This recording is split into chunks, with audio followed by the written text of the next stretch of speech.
In a remote corner of the world, 12 dark figures plummet through the nighttime sky, opening their parachutes just 2,000 feet above the ground so as not to give themselves away to the terrorist group below. Thousands of miles away, a cruel dictator sends his forces to crush rebels fighting to create a democratic government. A single laser beam, invisible to the naked eye, paints the lead tank, and moments later a barrage of Hellfire missiles devastate the entire formation. In the South China Sea, one nation's bullying has alarmed its smaller neighbors, and 100 feet below the waves, a diver delicately cuts into a communications cable and inserts a remote tap, giving U.S. forces access to classified intelligence. These men are all members of one of the most elite group of special forces in the world, and today, you're gonna find out if you've got what it takes to join their ranks. Could you survive Navy SEAL training? Special Operations Forces have existed in virtually every military. While not formally recognized as an actual military unit after World War II, Special Operations Forces have historically been tasked with missions too risky or delicate for normal troops to conduct.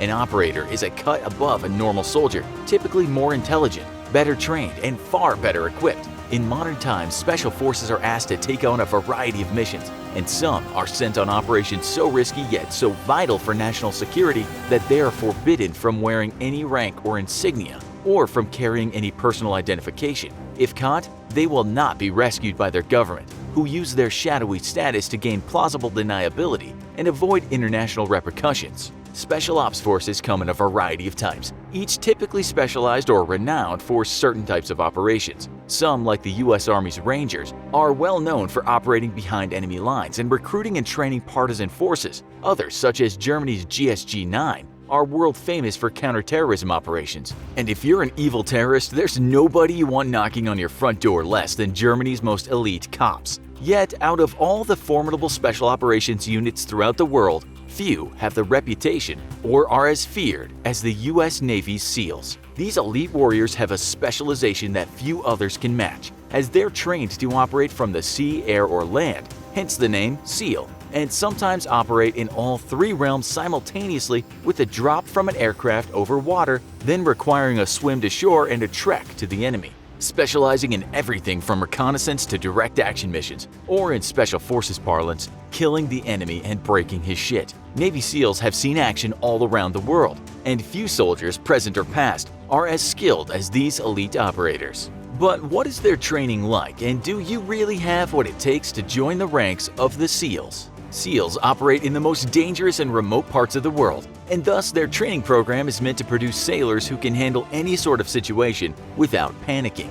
Unique amongst the other special operations units of the U.S. military, SEALs on average lose more personnel in training than they do in actual combat, although the classified nature of some of their engagements might be keeping accurate combat casualties out of the public eye. Blacking out underwater or suffering heat strokes are common, and drowning leads the way in SEAL training fatalities. Hardly surprising given the fact that SEALs must be expert swimmers. Injuries in SEAL training are commonplace and expected by the instructors, who always have medical personnel on standby. SEAL training is widely regarded as the most difficult in the world and takes over 30 months for a candidate to complete his training and be ready for his first real deployment. During that time, they will go through various evolutions or events in the training schedule, with each one designed to push candidates past their physical and mental limits. Of all who enter training to become a SEAL, only 1% will ever complete their training, the rest either quitting or being forced out due to injury. In fact, instructors constantly encourage trainees to quit, known as ringing the bell, for the iconic silver bell that can be rung in some events to indicate that you finally quit. Becoming a SEAL is a completely voluntary process, and anyone can volunteer as long as they qualify. In order to qualify, you must be an active duty member of the U.S. Navy, be male, be 28 or younger, have at least 40/20 vision in one eye and 70/20 in the other, although corrective surgery is possible. You must also be a U.S. citizen, pass the Armored Service Vocational Aptitude Battery, and pass an initial physical examination that includes swimming 500 yards in 12.5 minutes or less, rest for 10 minutes, then do 42 push-ups in under 2 minutes, rest for 2 minutes, do 50 sit-ups in under 2 minutes, rest again for 2 minutes, do 6 pull-ups, rest for 10 minutes, and then run 1.5 miles in boots and long pants in less than 11.5 minutes. If you qualify, then you're accepted into SEAL training, which starts with Basic Underwater Demolition SEAL or BUDS training, which itself is divided up into 4 phases: indoctrination, basic conditioning, scuba training, and land warfare training. Buds will last for 7 of the most grueling months of your life, though it starts out with the 5-week indoctrination course, where you learn what's expected of you as a SEAL and their ways. It also gives you a chance to prepare for the grueling challenges ahead of you. After the luxury that is indoctrination is over, 8 weeks of basic conditioning begin, and this is where you'll be pushed to your physical limits and most dropouts happen. Each day you'll engage in running, swimming for 1 to 2 miles in the open ocean, calisthenics, and learning how to operate small rafts. Each of these events are timed and your scores must improve continuously or you will be discharged. One of the most important and dangerous aspects of basic conditioning is known as drown-proofing, during which you'll learn how to swim with both your hands and feet bound together. To pass this evolution, you must complete a course where you bob for 5 minutes, float for 5 minutes, swim 100 meters, bob for 2 minutes, do some forward and backward flips, swim to the bottom of the pool and retrieve an object with your teeth, and return to the surface and bob for 5 more minutes. Yet another evolution meant to condition you mentally is known as surf torture or cold water conditioning. Here you must do calisthenics in the surf, which is a chilly 65 degrees, and run 1.5 miles down the beach in wet clothes and boots. Then you're ordered to hop back down into the surf and do it all over again. If you've made it this far, congratulations, because before you leave this phase of training, you'll have to go through the infamous Hell Week. This is an evolution where you'll train non-stop for 5 days and 5 nights, with a grand total of 4 hours of sleep. You'll begin at sundown on Sunday and end the week at sundown the next Friday, and during that time you'll train non-stop. You'll spend Hell Week carrying your inflatable rubber Zodiac raft over your head as you run from event to event, taking part in timed exercises, crawling through mud flats that are freezing cold, and diving into the chilly ocean for swims. You may not get much sleep, but you'll at least get 4 hot meals a day, a luxury when for most of your training you've been eating cold MREs. The hot food is meant to be a psychological boost and comfort, as you'll be freezing solid the entire time. This may seem excessive, but the extreme training is critical, as on a mission, you and your team's lives may depend on ignoring sub-zero temperatures and your discomfort. SEALs don't just need tough candidates though, they need intelligent ones. Throughout Hell Week, you'll be expected to listen very closely to orders, as once more in combat, hearing an order properly, no matter how mentally and physically exhausted you may be, will be critical. For those trainees paying attention, it might even lead to a reward. For instance, an instructor may leave out part of an order to see who's actually listening. If conducting exercises with a 300-pound log, the instructor may purposefully leave out mention of the log from one of the orders, and a sharp-eared trainee will catch this and be rewarded with his team doing the task without the added burden. They may even be rewarded by being allowed to stand by a fire and rest, or sit and sleep for a few precious minutes. While you're catching a few quick Z's, other teams who weren't paying attention will be lugging their heavy log around with them, only to discover at the end, much to their dismay, that doing so was completely unnecessary. If you've made it past the conditioning phase, now you're going to enter your scuba training. For 8 weeks, you'll train in a variety of scuba devices, many of them classified, and train in operations such as deploying from a submarine or conducting an airborne insertion into the ocean. After the 8-week scuba phase, you'll enter your final phase, land warfare. Here is where you'll learn things such as intelligence gathering, reconnaissance, patrolling, and close quarters battle. You'll learn how to execute assaults into enemy-held structures and how to use edged weapons such as knives to defend yourself. You'll also learn how to react to and neutralize enemy snipers, and learn how to operate any vehicle while executing high-speed and evasive driving techniques. You'll be trained in small unit tactics and how to handle explosives, how to infiltrate enemy lines, snatch and grab techniques, and proper handling of prisoners and high-value friendly VIPs. You'll also learn how to survive in any environment and provide medical treatment if needed. If you've made it this far, then congratulations, the hard part is mostly over. From here, you'll head over to Fort Benning, Georgia for Army Airborne School, where you'll learn how to parachute from an airplane. After 3 weeks of airborne school, you'll then head to SEAL qualification training, your final phase of training. Here you'll undergo 15 weeks of additional training, which will improve basic skills and teach you new tactics and techniques required for your assignment to an active SEAL platoon. At this point, you can clap yourself on the back because you've done what 99% couldn't do. You've received your SEAL Trident pin and are officially a Navy SEAL, one of the most elite warriors the world has ever known. The British Army Special Air Force, aka SAS, began operations in 1941 during the Second World War. The reason for having such a specialized set of soldiers was to get behind enemy lines and attack them from within, or at least destroy what they could while gaining intelligence. It still takes part in operations that involve the United Kingdom, but as it's very much a covert special forces unit, much of what the SAS does is a secret. The Navy SEALs, Sea, Air, and Land Team, was formed much later when President John F. Kennedy established them in 1962 as a clandestine unit which, like the SAS, would take on special missions much of the time in very hostile environments. They also act under a veil of secrecy and are sometimes referred to as America's Secret Warriors. If both these units are so secretive, then how does one get a job with them? Well, with the SAS, there is a small problem to begin with if you are a mere civilian. They won't allow you to apply. So to start with, you must already be in the British Armed Forces or be a soldier in the British Commonwealth. Another way to get in is to join the SAS Reserves, and they do accept civilians. As long as you've passed the reserve training and worked with them at least 18 months, you can apply to work in the SAS proper.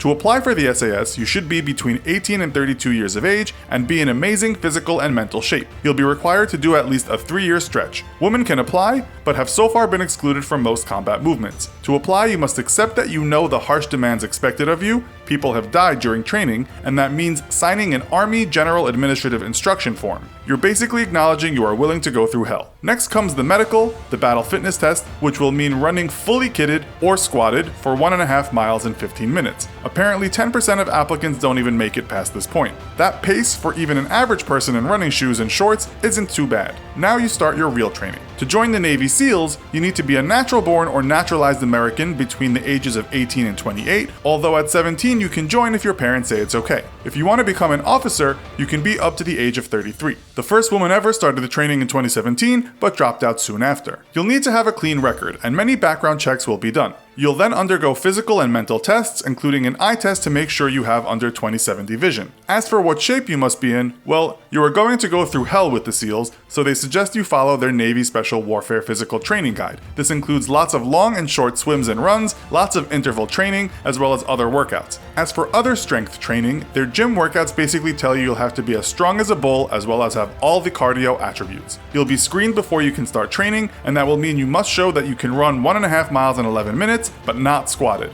This also comes after a 500-yard swim in 12.5 minutes, 42 push-ups, 50 sit-ups, and 6 pull-ups, all with a short rest in between. Once you actually start training with the SAS, the first phase lasts 4 weeks. This will test your endurance and ability to navigate through the wilderness, that being a harsh mountain range in Wales. In 2015, a young recruit died during this exercise just half a kilometer from the end. He died at the part nicknamed VW Valley, standing for Voluntary Withdrawal Valley. 2 other soldiers died that day too, leading to an inquest into the treatment of soldiers. Some of the activities in the mountains included a 15-mile hike to start with. Those that can get through that then have to do a 40-mile hike carrying a 55-pound backpack, a rifle, plus their food and water. They are not allowed to use any established trails, but they do have a map and a compass. After that, they can rest a bit and start the weapons training phase, as well as do parachute training. After that, there is 6 weeks of jungle training, usually in the rainforests of Belize, Borneo, or Brunei. The last phase is called Escape and Evasion, which will mean being forced into some horrible survival scenarios, as well as learning how to handle being interrogated.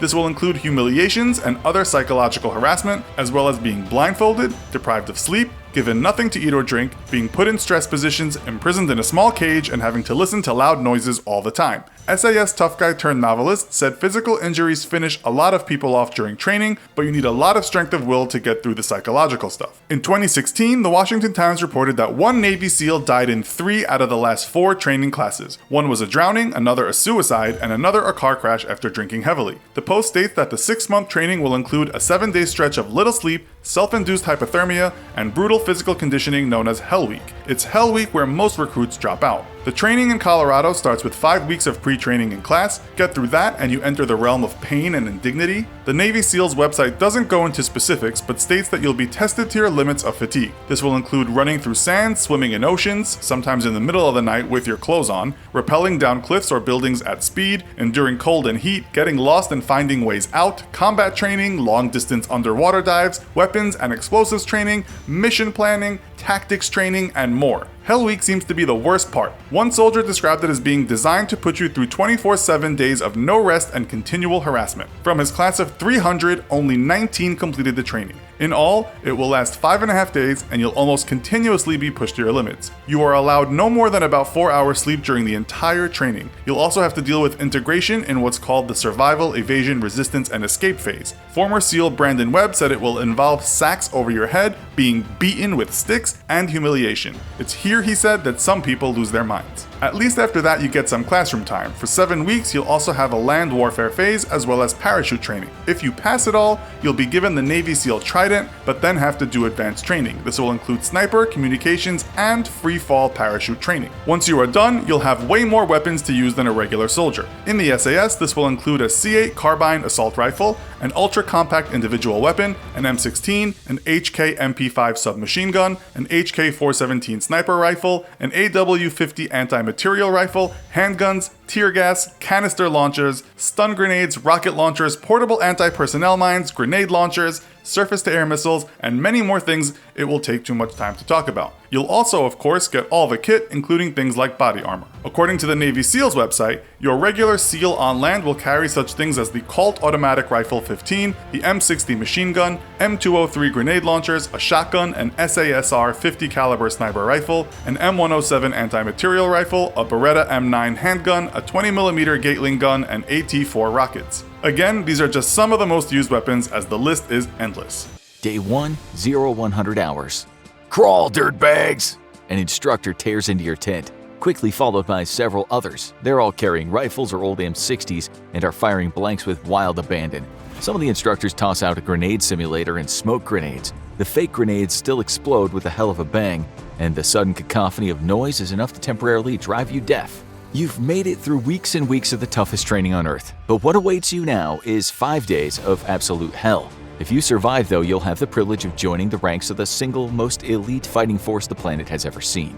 You were smart and slept in your uniform and boots, so it's only a matter of flipping out of the bunk and landing on the ground before starting to low crawl. Instructors fire off blanks over your head as more flashbangs and smoke grenades go off. It's utter pandemonium, meant to stun and disorient you. But you know war will be worse. It's all a mental game. You simply have to shut out the screaming instructors, the firing of hundreds of blanks all around you, and the bursts of grenade simulators. Just focus and crawl. You crawl 100 meters on asphalt from your tent to the compound, the place you've sweat in harsh PT for months now. On a raised platform stands a senior instructor awaiting for your class of 90 to fall into formation. As your fellow classmates make the grueling crawl, you already see one standing up. That can only mean one thing: he's quitting. He looks dazed and slightly confused. He may have been a little too close to one of the flash grenades when it went off. Oh well, injury and accidents claim as many would-be SEALs as the inability to continue in the brutal training. San Diego is seated right in sunny SoCal, but in the fall the area is prone to rainstorms and temperatures could dip into the 30s at night. Today is no exception, and as the instructors order you to double time it back to the tents, rain starts to fall. Don't worry though, Buttercup, because the last thing the instructors want is for you to be left out all cold in the rain. And that's why they had the decency of tearing your sea bag apart and removing all the carefully packed uniforms from the plastic waterproof packaging. Next, you'll be taking it into the ocean for a quick half-hour wash in neck-deep water. You have less than a minute to repack your sea bag and get your ass to the beach. Then it's an icy cold plunge into the Pacific Ocean, so you can fight the waves in tide and neck-deep water. Everything inside your sea bag is going to get soaked in seawater, and that's the point. There'll be no comforts these next 5 days, and even if the uniforms dry off on their own, you'll still have to contend with all the chafing sand and salt they're getting covered in. Though, don't worry, because you'll be real good friends with the ocean this week.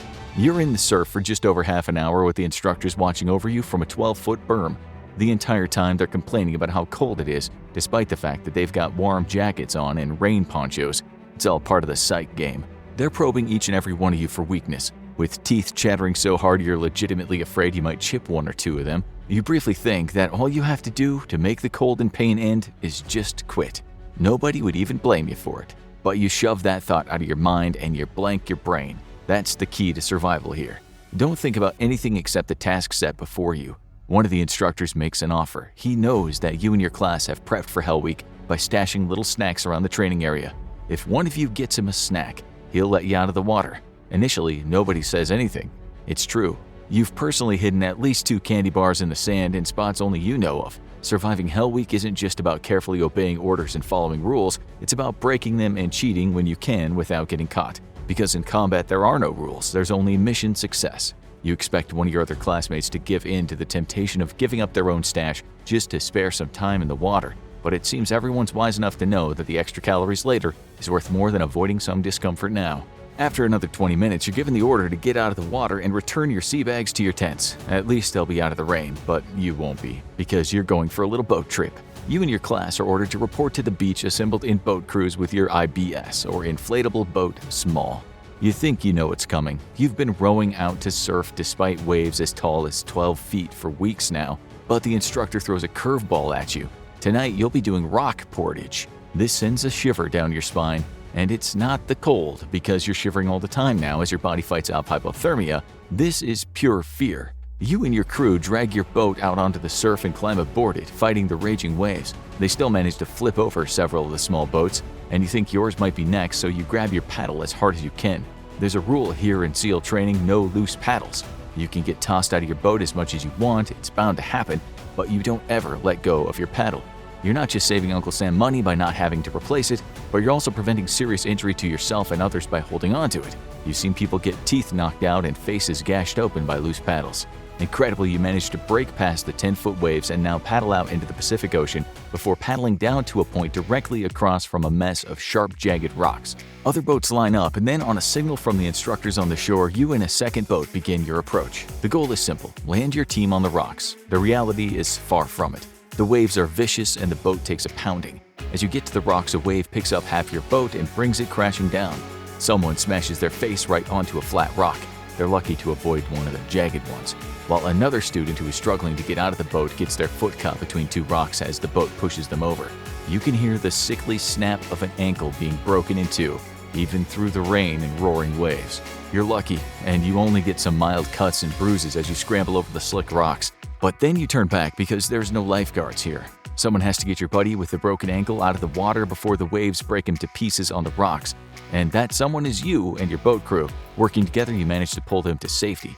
There's already a medic on scene and waiting, another dropout. But you see the respect in your instructor's eyes. Injury doesn't mean a pause in the training, and it's far from the only one this night. As the final boat crews make the extremely dangerous landing, you're given a moment to rest, literally a moment, before grabbing your boat, putting it over your head, and jogging to a pier. Then it's back in the water for another hour of treading water. Eventually, the instructors order you to inflate your pants by tying off the bottom of the legs so you can use them as flotation devices. That's a small mercy. You get a hot breakfast at 6 a.m. and you're allowed to eat it indoors at the chow facility. You eat everything on your plate and fill yourself with some hot coffee while you have the chance. It's an incredible luxury. And the Navy isn't feeding you well out of the kindness of its heart, it's literally keeping you alive. You're burning so many calories shivering and exercising that without 4 meals a day, you will die. Then it's back into the water for more swimming and paddling. By the time night approaches, you've completed your first full day of Hell Week, and there's 4 more coming. Day 2. You wake with the start to the sound of a screaming instructor. You were dreaming of sleeping comfortably in your cot, but when you come to, you're right back on the beach. Your team was fastest on the latest lap swim, and as a reward, you've got a whole 10 minutes of rest. That's it.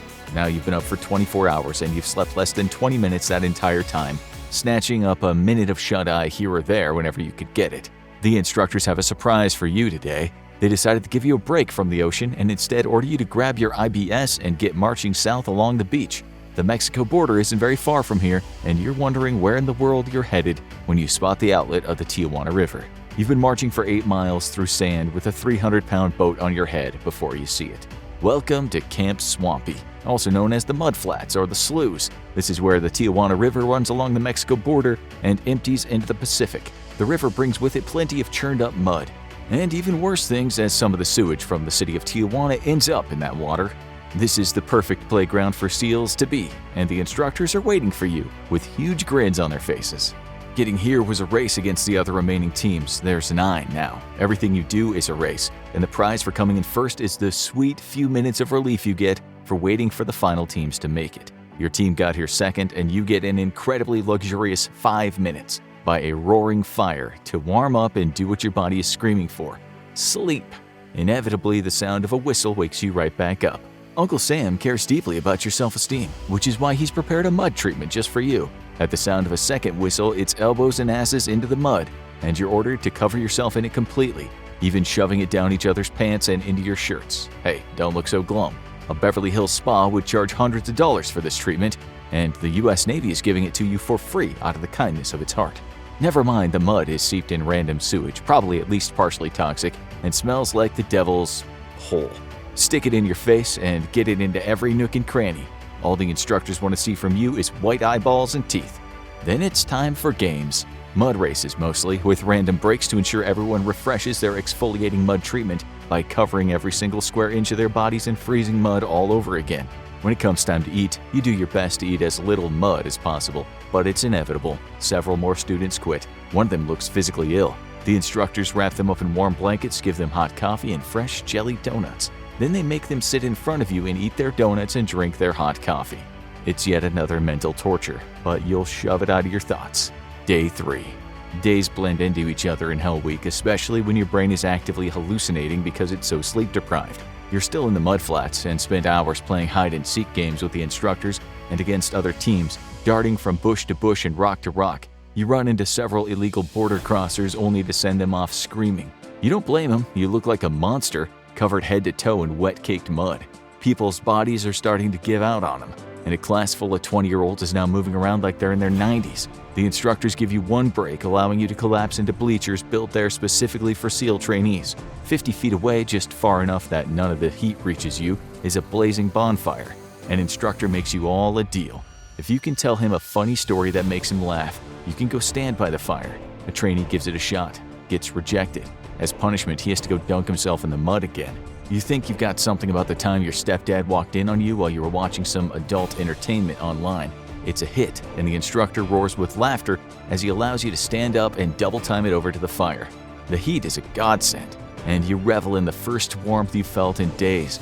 You could stand here forever, it seems, and you want nothing more than to roll up on the ground and go right to sleep. The heat is so intense that it causes steam to billow off your uniform. And then, one of the instructors begins shouting, "Student on fire! Fire! Everyone in the water!" It's a big joke to the instructors, but you respond automatically, gritting your teeth as you hit the freezing water. It's back into the wet mud for you as your entire class is ordered to stand neck deep in the water for another hour. Then the instructors tell you all to stick your head down under the water and keep it there for a full 5 seconds. If anyone got up early, everyone would have to do it again. You take a gulp of air and go down counting 1 1,000, 2 1,000, 3 1,000, 4 1,000, 5 1,000, 6 1,000. You give it an extra second. You don't want to be the reason everyone has to repeat the torturous exercise, but it's all just a mind game. And the instructors call out random students, forcing everyone back under the water. You do this again for who knows how many hours before it's back on the beach and back on the bleachers. Another round of funny stories, another opportunity to stand next to the fire, and inevitably, another shout of "Student on fire, everyone in the water," and it happens all over again. Day 4. It's 2 in the morning, and you're allowed your first official sleep of Hell Week.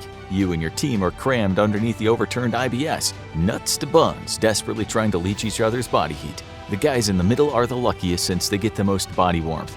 But the Navy doesn't play favorites, and it wants everyone to have a chance at the middle. That's why one member of each boat crew has to get up and run around the perimeter of the camp, shouting out, "It's Hell Week at Camp Swampy, and all is well!" It takes approximately a minute for the run to finish, after which he ducks under the boat and the next person in the front of the human stack gets to go. The process repeats itself over and over again until morning. But if there's a lapse in the running and shouting, the instructors immediately descend upon you, ordering every single boat crew to get their asses back in the water. You manage to snatch a few minutes of sleep across the entire 4 hours from 2 a.m. to sunrise, then it's back up into the mud. A few more mud races and then finally a chance to clean yourself off with a long swim into the breaking surf. You're almost grateful to be out of the mud, even if the 8 to 10 foot waves do their best to drown you or pound you into the underwater rocks. There's a few more dropouts by the time the swimming is over, some from sheer physical exhaustion and others from even more injuries. The mud made yet another student too sick to continue on, and you hate to think about what crap you've covered yourself in for over a day. There's 3 less boat crews by the time you get to your IBS and put it over your head for the 8 miles back to the compound. Bowel movements are becoming a serious concern at this point, and you've all been fighting them. There's no bathroom breaks in SEAL Hell Week, so you and your buddies do your best to rush into the water to relieve yourselves. However, often accidents happen, and number 2s just come while marching in the boat on the beach while you're sitting next to them, arms locked together, singing songs during the surf torture. What would have absolutely disgusted you a week ago is now nothing more than a minor annoyance. even when the contents of someone else's stomach end up on you. The human body can only function for so long without sleep, and when you refuse to let it get the rest it needs, the brain will snatch sleep when it can.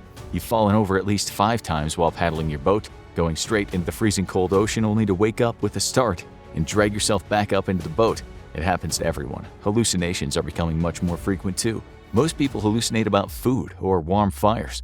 Others have full-blown mumbled conversations with themselves. A guy on your boat crew insists he sees a cartoon character rowing your boat with you. Everyone's brains are so starved for sleep that they're projecting dreams straight into reality. After evening chow, it's time for a special treat. The Navy wants to reward all your hard work with some rest and relaxation. So everyone strips completely naked and jumps into the outdoor pool for a game of water polo. It's the most vicious game of water polo you'll ever play in your life because the stakes are high. The winning team gets a brief rest, while the losing team has to stand under the outdoor showers for 5 minutes with the cold water running. This is on top of the freezing cold wind that's picked up. The motivation is high to win, and the race to 5 points is brutal with injuries on all sides. Your team wins the first game but ends up losing the second, so it's off to the showers for you. There's no word to describe the cold you feel under the showers as a blustery wind blows onto you. Your teeth are chattering so hard by now that you're sure you need dental work after this week is over. Day 5. You have no idea what time it is, but you've entered into Day 5, your final day of Hell Week. At some point past midnight, not too long after your freezing stay in the showers, you all pile back into the pool after being ordered to bring only a single IBS with you. This is confusing, as there's still over 30 of you left, and you wonder what fresh hell the instructors have come up with. The game is simple. Everyone needs to get onto the IBS and remain atop it. Failure means doing it all over again. Those who get loaded on first have it worse. Sure, they get to rest briefly as the rest of the class climbs on, and you've learned to revel in seconds of rest. But as more and more people get onto the small boat, the more and more pressure that gets put on them. Eventually, the IBS begins to take on water, and while it won't sink, it'll go down a few inches into the water. This causes the people stuck at the bottom of the human pile to fight to keep their heads above water and breathe, which inevitably ends up with them kicking people off the IBS. In response, the instructors order you to do it all over again, and so it goes for at least 2 hours as you struggle to cram an entire class onto one boat and hold steady for at least a few seconds. To congratulate you on a job well done, the instructors reward you with a low crawl on the asphalt back to the beach and into the surf. The asphalt is torture to low crawl over, especially since you're back in your uniform, which is crusted in sand and salt. The sand and salt tear at your skin as you drag yourself over the pavement 100 meters before you hit the sand. The sand is easier, but it's much colder. Still, you prefer the sand over shredding your skin to ribbons on the hard pavement. Once at the surf, the 30 or so of you remaining lock arms and sit right where the waves break on the beach. They smash into you with tremendous force, and combined with the ever-blowing coastal wind, work to leach every ounce of heat from your bodies. You're on Day 5 though, and you refuse to quit. Together, you sing to keep spirits up, everything from old Baptist hymns to modern pop songs. The instructors, meanwhile, torture you psychologically by presenting you with steaming hot cups of coffee and warm jelly donuts. All you gotta do is quit, and a delicious donut and hot cup of joe and a warm blanket is waiting for you.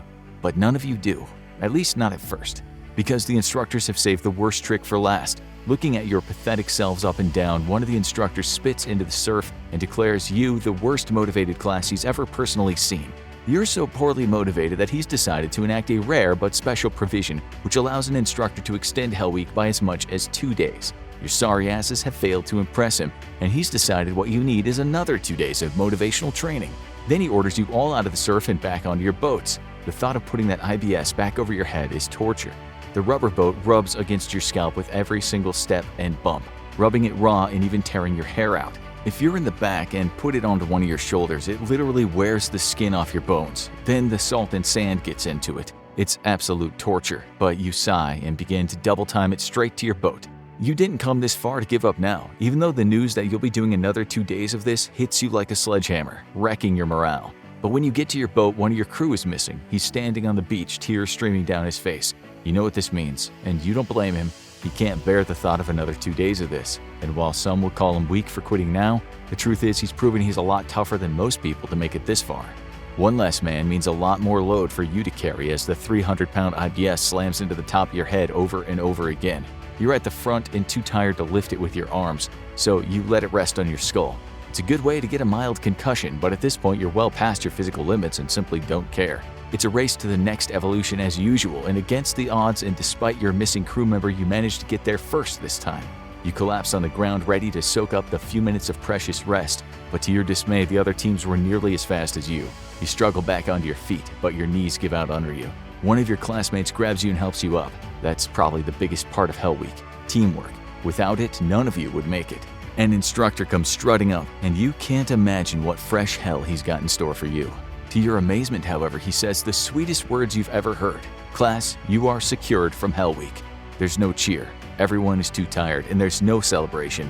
Instead, you pick back up your IBS and lug it to the compound to stow it away. After this, you'll clean up a bit, get a medical inspection, and then be allowed to go home for the weekend. You still got weeks and weeks of brutal training ahead, but you've completed the single most challenging event of becoming a Navy SEAL and joining the ranks of the deadliest fighting force humanity has ever produced.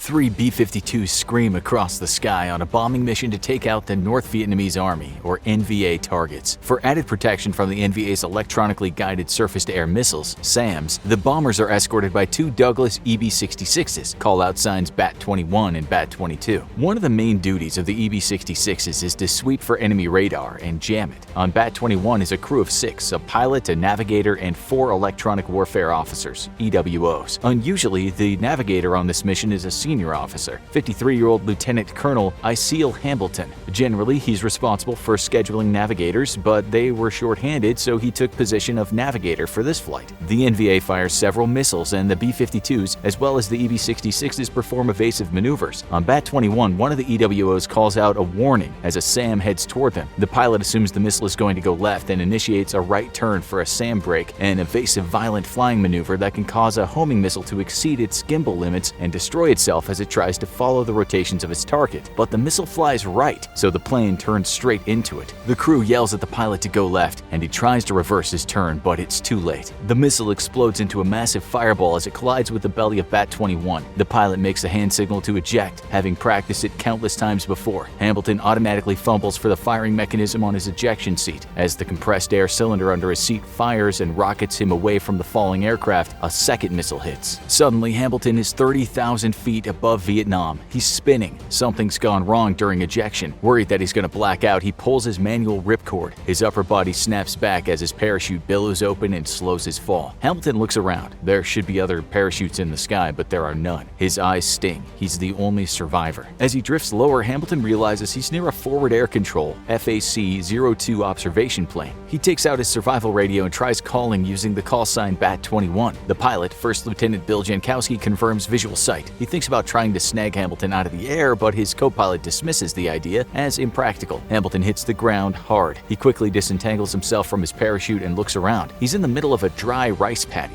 He can hear the thump of mortars being fired nearby. Not good. He darts into a nearby shallow ditch. Hamilton's bruised his back and there's a gash on his finger, but generally he's okay. The O2 circles overhead and notes Hamilton's position. He's landed in a bad spot, about a mile east of the village of Camelot, near a huge buildup of NVA troops. Jankowski gets on the emergency frequency and calls for any support available to help with the search and rescue, or SAR, mission. 2 Jolly Greens, aka rescue helicopters, a few Cobra attack helicopters, and a couple of other aircrafts respond. But as they approach the area where Hamilton is, they take on heavy fire. A Cobra is shot down behind enemy lines. One crew member escapes the exploding helicopter and is taken prisoner. The rest of the crew is lost. Due to how hot the area is and the growing poor visibility, the rescue is called off. The Joint Search and Rescue Command, JSARC, orders 24-hour FAC coverage over Hamilton's position to watch over him, as they order the 7th Air Force to establish a standard 27 kilometers no-fire zone around Hamilton. Basically, without approval from the JSARC, no friendly artillery, naval gunfire, or aircraft engagement can take place in the zone. The FAC arranges for Hamilton's position to be ringed with CDU-14 gravel, so he'll be hard to access. Those anti-personnel mines are about the size of a lemon. They explode when stepped on. When it gets dark, Hamilton finds a wooded area. Sitting under a tree, he inventories his gear. Among his supplies are a first aid kit, survival radio with extra batteries, flares, a loaded .38 revolver, a hunting knife, a signal mirror, and a mini compass. Hamilton digs a hole big enough to lay in. Then he creeps around the area and does some reconnaissance reconnaissance. He reports to FAC on enemy vehicles and troops for several hours. Finally, he creeps back to his hole, covers himself with foliage, and sleeps. April 3rd. A SAR mission consisting of Jolly Greens and Douglas A-1 Sky Raiders, aka Sandys, attempt a first light rescue, hoping to extract Hambleton with minimal force. Unfortunately, the weather's overcast, making it hard for the FAC to have visual control of positions and strikes. To make matters worse, most of the flight crews receive a briefing that doesn't tell them the extent of the battle developing near Hambleton. Also, the NVA has a listening post in the area where they monitor and jam US radio traffic. Once the aircraft flies through the bank of clouds, all hell breaks loose. The rescue mission comes under heavy fire. One of the Jolly Greens is seriously damaged and has to make an emergency landing at Fubai Airfield, which is actually also under attack at this moment and doesn't want them to land. They land anyway and avoid crashing by the skin of their teeth. The rescue mission holds, but the Sandys continue to drop ordnance to soften up the area. They also pinpoint targets to take out to support the SAR effort. A few hours later, a second rescue attempt is made, but they also come under heavy fire. A second helicopter is forced to make an emergency landing at Fubai Airfield. Further SAR missions are aborted. The area around Hambleton is just too hot. Meanwhile, on the ground, Hambleton reports on NVA positions when he can, but mainly stays hunkered down in his hole to avoid the troops searching for him. April 4th. Incredibly hungry and thirsty, at dawn, Hambleton goes foraging. He finds some berries and unripe pineapple. Carefully studying the ground to avoid mines, he sneaks close to a village and steals a few ears of corn from the fields. JSARC is briefed with some bad news. From listening to chatter on North Vietnamese radio broadcasts, the Air Force has learned that the NVA knows who Hambleton is. Not only do they want to stop its reconnaissance, but capturing such a high-ranking officer who's a ballistic missile expert with a top-secret clearance would be a strategic feather in their cap. Hambleton needs to be rescued ASAP.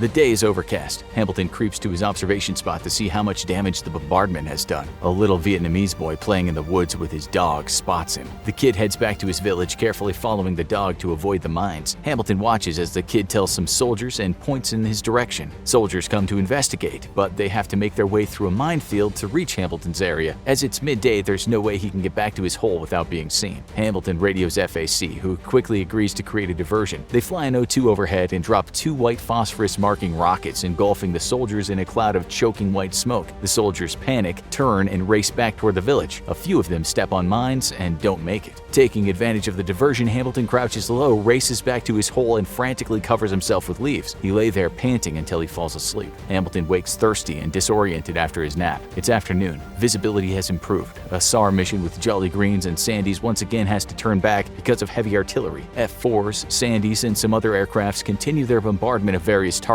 Unfortunately, some of them end up severely damaged due to intense anti-aircraft gunfire. One of the FAC observation planes, call sign Nail 38, is shot down by a missile, and its pilots, Captain William J. Henderson and First Lieutenant Mark Clark, have to eject. Henderson lands very close to Hambleton, about 500 meters away. He hides in a bamboo patch, but that evening, NVA soldiers come to dig a pit for an anti-aircraft artillery gun in a nearby field. Henderson's forced to surrender when they begin cutting the bamboo down. He becomes a POW. Clark parachutes to the ground safely, manages to elude capture, and hides out. He's further away, on the other side of the Mew Gang River, but within 2 kilometers of Hambleton. Now there are 2 soldiers who need rescuing. April 5th. The weather is rainy. Hambleton catches some water and thirstily drinks it. He also saves water in a small jug. The Air Force performs some strikes and blows up several tanks and a few other targets a few miles from Hambleton. It's mostly quiet. The poor weather causes the SAR force to regroup and strategize. They spend much of the day repairing their aircraft. April 6th. The sun shines with minimal scattered clouds, great visibility.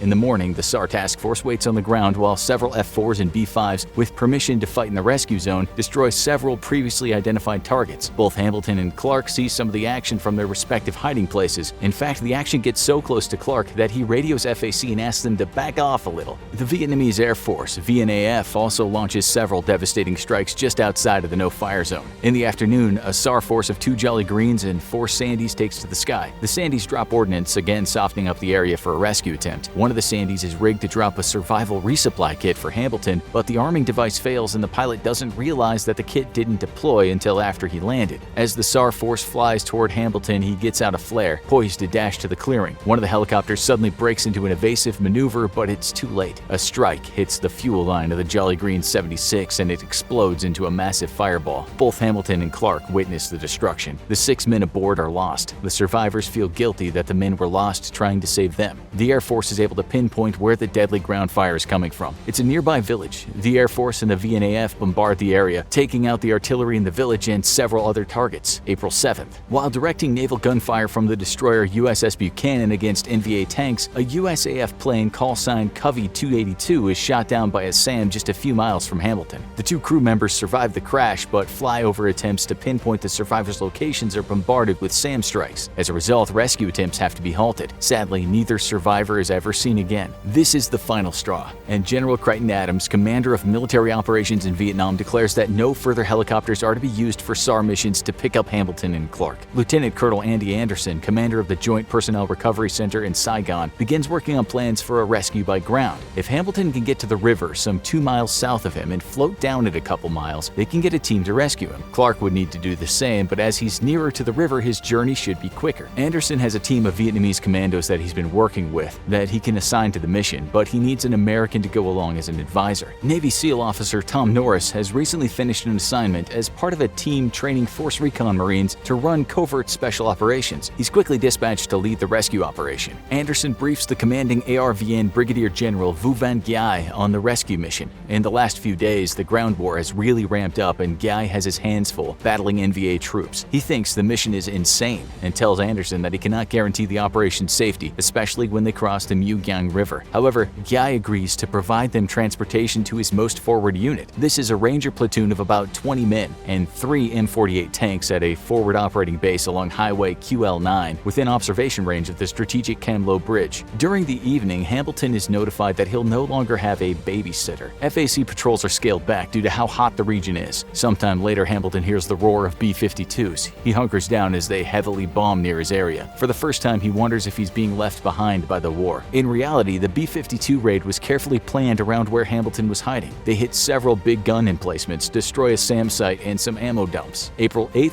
to the 13th. It's known that English-speaking NVA are monitoring radio communications, so coded instructions for the survivors are prepared. In fact, SAR contacts the commanders of the survivors' parent units and asks them to create a message based on each survivor's background that would clearly tell him to move to a specific location in a way only they would understand. They discover that Hamilton's an avid golfer with a photo-like memory of golf courses. FAC radios Hamilton and tells him, "You're gonna play 18 holes, and you're gonna get in the Suwannee and make like Esther Williams and Charlie the Tuna. The round starts on number 1 at Tucson National." Hamilton is puzzled. They have to repeat the message a few times. It takes him about 30 minutes to break the code. The Suwannee is a river made famous by a song, Esther Williams is a competitive swimmer, and Charlie the Tuna is the cartoon mascot for Sunkist brand canned tuna. The number 1 hole at Tucson National is 408 yards running southeast, so the code meant that they're going to guide him to the Mugyang River using the courses of 18 specific golf holes. At the river, he would need to swim. His first task is to move southeast 400 yards. The other survivor, Clark, also receives a similar type-coded message. Hamilton quickly discards some items since he needs to travel lightly. He takes his knife, revolver, first aid kit, radio, and boots. Everything he leaves behind he buries, attempting to wipe away all traces that he'd been there. Hamilton checks his compass and makes his way through the foliage, trying to move quickly without making too much noise. Hundreds of yards away, he can see soldiers gearing up for another minesweep. He finds his way to a path and counts off the approximate number of yards. The first hole is right where there's a fork in the path. Hamilton rests in a clump of brush at the intersection and clicks on his radio. FAC tells him that his next play is hole number 5 at Davis-Monthan Air Force Base. The first 4 holes go well. Hamilton has a terrible fright when he stumbles over something in the dark that turns out to be a dead pig. The 4th hole takes him near an abandoned village that concealed the artillery guns that shot down Jolly Green 76. Around dawn, Hamilton hides under a pile of hay in the outskirts of the village to rest and wait for darkness. He falls asleep and wakes in the afternoon.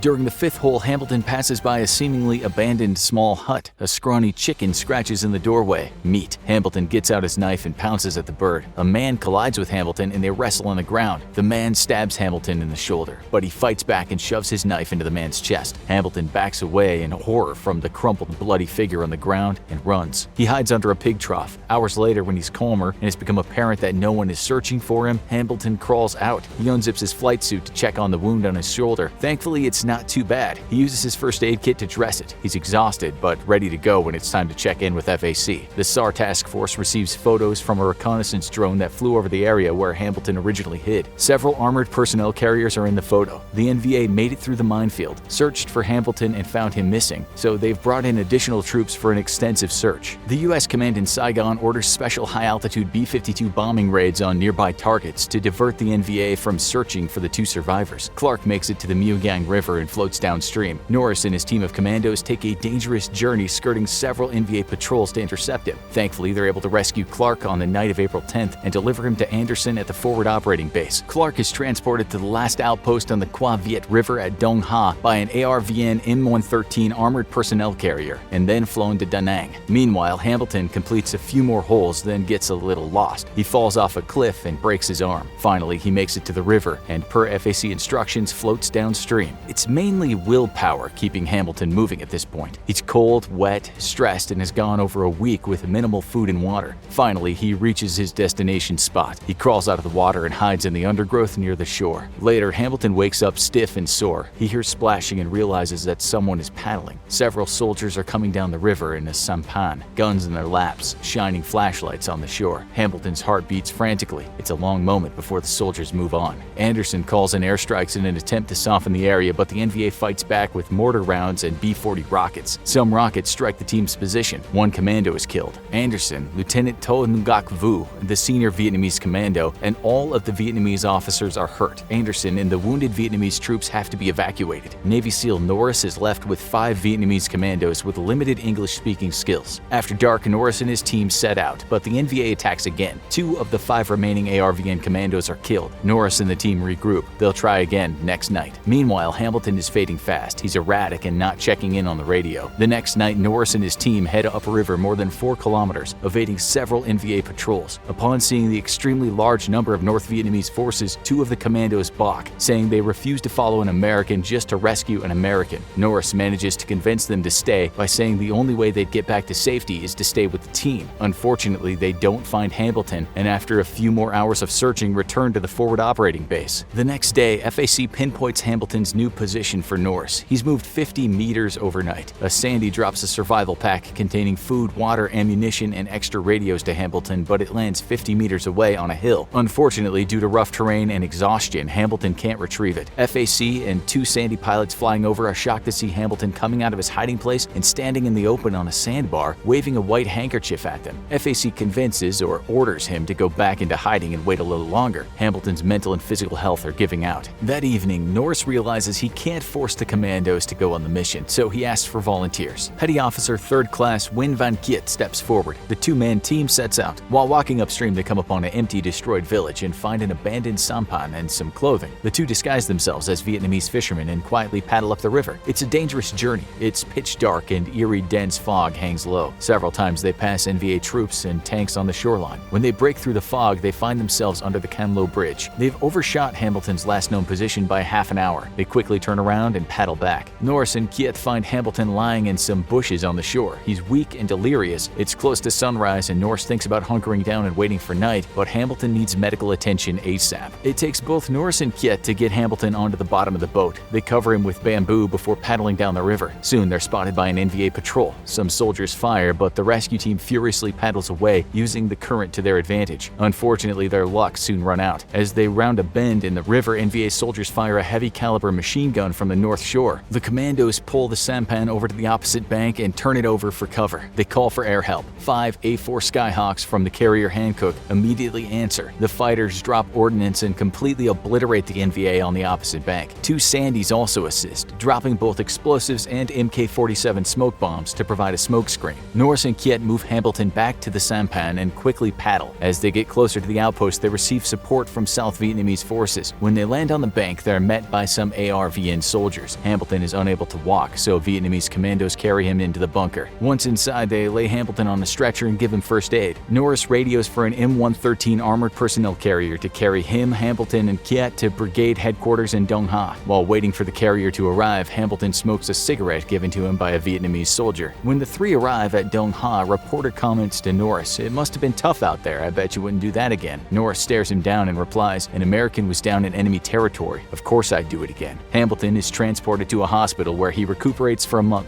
During his 13-day ordeal, he he lost 45 pounds. As a direct result of attempts to rescue Hamilton, 5 aircraft were lost and several more were severely damaged. 11 people were killed and 2 were captured. Ultimately, the operation changed how the military approaches high-risk rescues. For his heroic efforts and putting his personal safety at risk to report on targets while in hiding, Hamilton is awarded the Silver Star, Distinguished Flying Cross, Air Medal, the Meritorious Service Medal, and a Purple Heart. Lieutenant Thomas R. Norris receives the Medal of Honor, and Petty Officer 3rd Class Win Van Kiet receives the Navy Cross, the highest award that the Navy can give to a foreign national. In times of crisis, the Commander-in-Chief has the entire United States military at their disposal. When it comes to dangerous and sensitive missions, there are certain elite soldiers who can get the job done. The elite soldiers we're talking about are the Navy SEALs and the Green Berets. Each is a special forces branch of the military. Let's take a look at the similarities and differences between these two military powerhouses. The name Navy SEAL tells us 2 things. The first is that this is the Special Forces branch of the Navy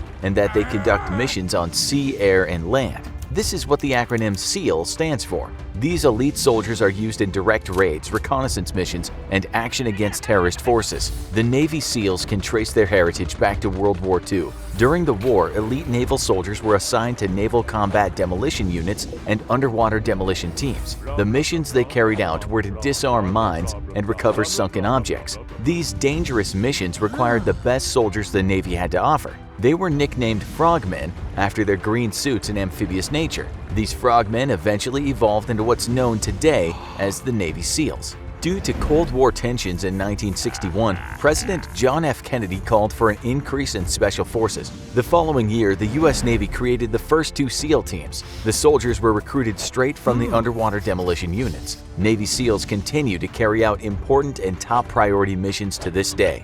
Green Berets are the Special Forces unit of the United States Army. Green Berets specialize in counterinsurgency. Like the Navy SEALs, the Green Berets can trace their history back to World War II as well. However, the name Green Beret did not come into use until the 1950s. The idea behind creating Green Beret squads was to create small tactical teams that could sabotage enemy communications and supply lines. The first actual Special Forces unit in the U.S. was formed in 1952 under the U.S. Army Psychological Warfare Division. 2 years later, the Army Special Forces soldiers incorporated their iconic Green Berets into their uniforms to distinguish themselves from other branches of the military. In 1962, the Army Special Forces gained official and exclusive rights to the Berets, thus immortalizing the name Green Berets in history. Navy SEALs and Green Berets both have their own requirements for candidacy. In order to become a Navy SEAL, you must have at least 20/40 vision in your best eye and 20/70 in your worst eye with no color blindness. This means that some people are disqualified just on eyesight alone. You must have a minimum Armed Services Vocational Aptitude Battery score of 220 and to be 28 years old or younger. The final requirement is that you need to be a U.S. citizen and eligible for security clearance. You must meet all these requirements before you will even be considered for the training regiment. In order to be considered for the Green Berets, an applicant must be a U.S. citizen and between 20 to 32 years of age by the day they're sent to Infantry 1 Station Unit training. You must also be an active duty member of the Army or National Guard and qualify for airborne training. To meet strength and endurance requirements for the Green Berets, an applicant must complete a minimum of 49 push-ups, 59 sit-ups, run 2 miles in under 15 minutes and 12 seconds, and do 6 pull-ups. How did the training regiment stack up between the Navy SEALs and Green Berets? Training for a Navy SEAL is consistently rated the most difficult training out of any branch of the military. The training for a Navy SEAL is made up of 3 core pillars. The first is to create men of character, which means to train each soldier to uphold the Navy's core values. The next pillar of training is physical. Navy SEALs must be physically fit and trained to work in every environment, but most especially water. The final pillar of training is technical. The training to become a Navy SEAL requires soldiers to be intelligent and able to quickly learn new tasks. There are 2 months of preparatory training before a soldier can even begin their Navy SEAL training. This preparatory period includes demanding physical and mental screening tests. Once the preliminary training is over, SEAL candidates enter a 6-month basic underwater demolition training program. This is the part of the training that is cited as being the most difficult training in all of the U.S. military. The candidates must undergo constant physical and mental tests. They're also trained in basic water competency skills, underwater combat, weapons and demolitions training, and navigation on dry land. Then there's Hell Week, and it lives up to its name. This part of SEAL training is 5 days or more of candidates being pushed to their breaking point through intense physical and mental exertion around the clock. They're only allowed about 4 hours of sleep the entire period. It's at this point about 75% of candidates fail or drop out. If a candidate makes it through Hell Week, then they're put through weeks of intermediate training, including small unit tactics, parachuting, and cold weather operations. But nothing is as difficult as Hell Week. If a soldier can make it through all of the rigorous training exercises, then they're awarded the Trident. This is the official Navy SEAL symbol. Once the soldier receives their Trident, they are assigned to a SEAL platoon, where they have several more months of advanced training for specialty skills. It's after this point that soldiers can call themselves a Navy SEAL.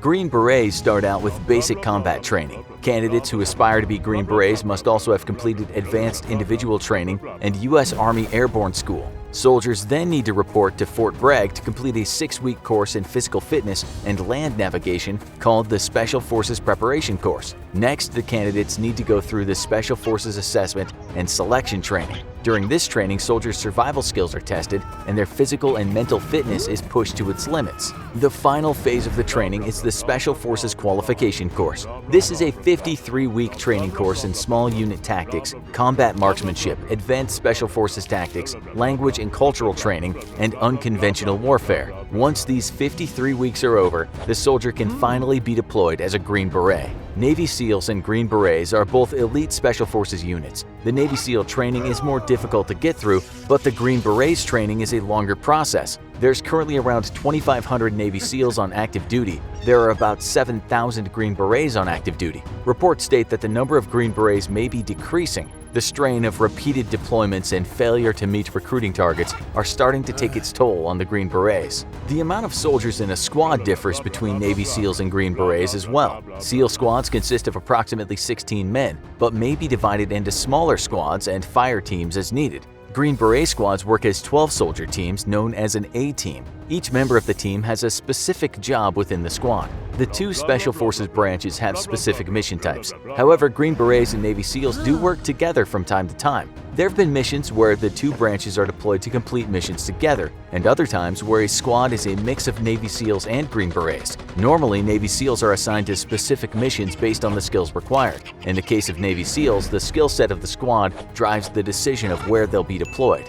Green Berets are assigned to 9 different types of missions. These missions are unconventional warfare, foreign internal defense, direct action, counterinsurgency, special reconnaissance, counterterrorism, information operations, counter-proliferation of weapons of mass destruction, and security force assistance. The squad is deployed based on the geographic focus of the Green Beret platoon. If the squad has been trained in Middle Eastern cultures, they will most likely be deployed to that region of the world. But in extreme circumstances, Green Berets are sent wherever they're needed most. When it comes down to it, the training necessary to join each elite force is rigorous and difficult to get through. You can be sure that the soldiers from both branches of the military will be skilled and lethal. But what about their weapons? How do Navy SEAL weapons stack up against the weapons of the Green Berets? For handguns, the Navy SEALs use a 9mm Sig Sauer P226, which can have a 20-round clip.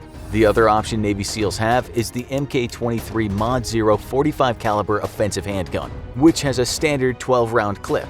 Both handguns are equipped with a suppressor and laser aiming module. These modifications allow for stealthiness and better accuracy. For rifles, Navy SEALs use a plethora of different guns. Most common is the M4A1, which has a 550-yard range and a 30-round magazine. SEALs have also been known to use the AK-47 along with submachine guns, shotguns, and sniper rifles to supplement the firepower in their squad. The standard issue handgun for the Green Beret is the Glock 19. This pistol was selected for its low visibility, which allows it to be concealed easily. This is important as the Green Beret uniform might change to meet mission requirements. The Glock 19 magazine capacity can vary from 6 rounds to 33 and can fire over 100 rounds a minute.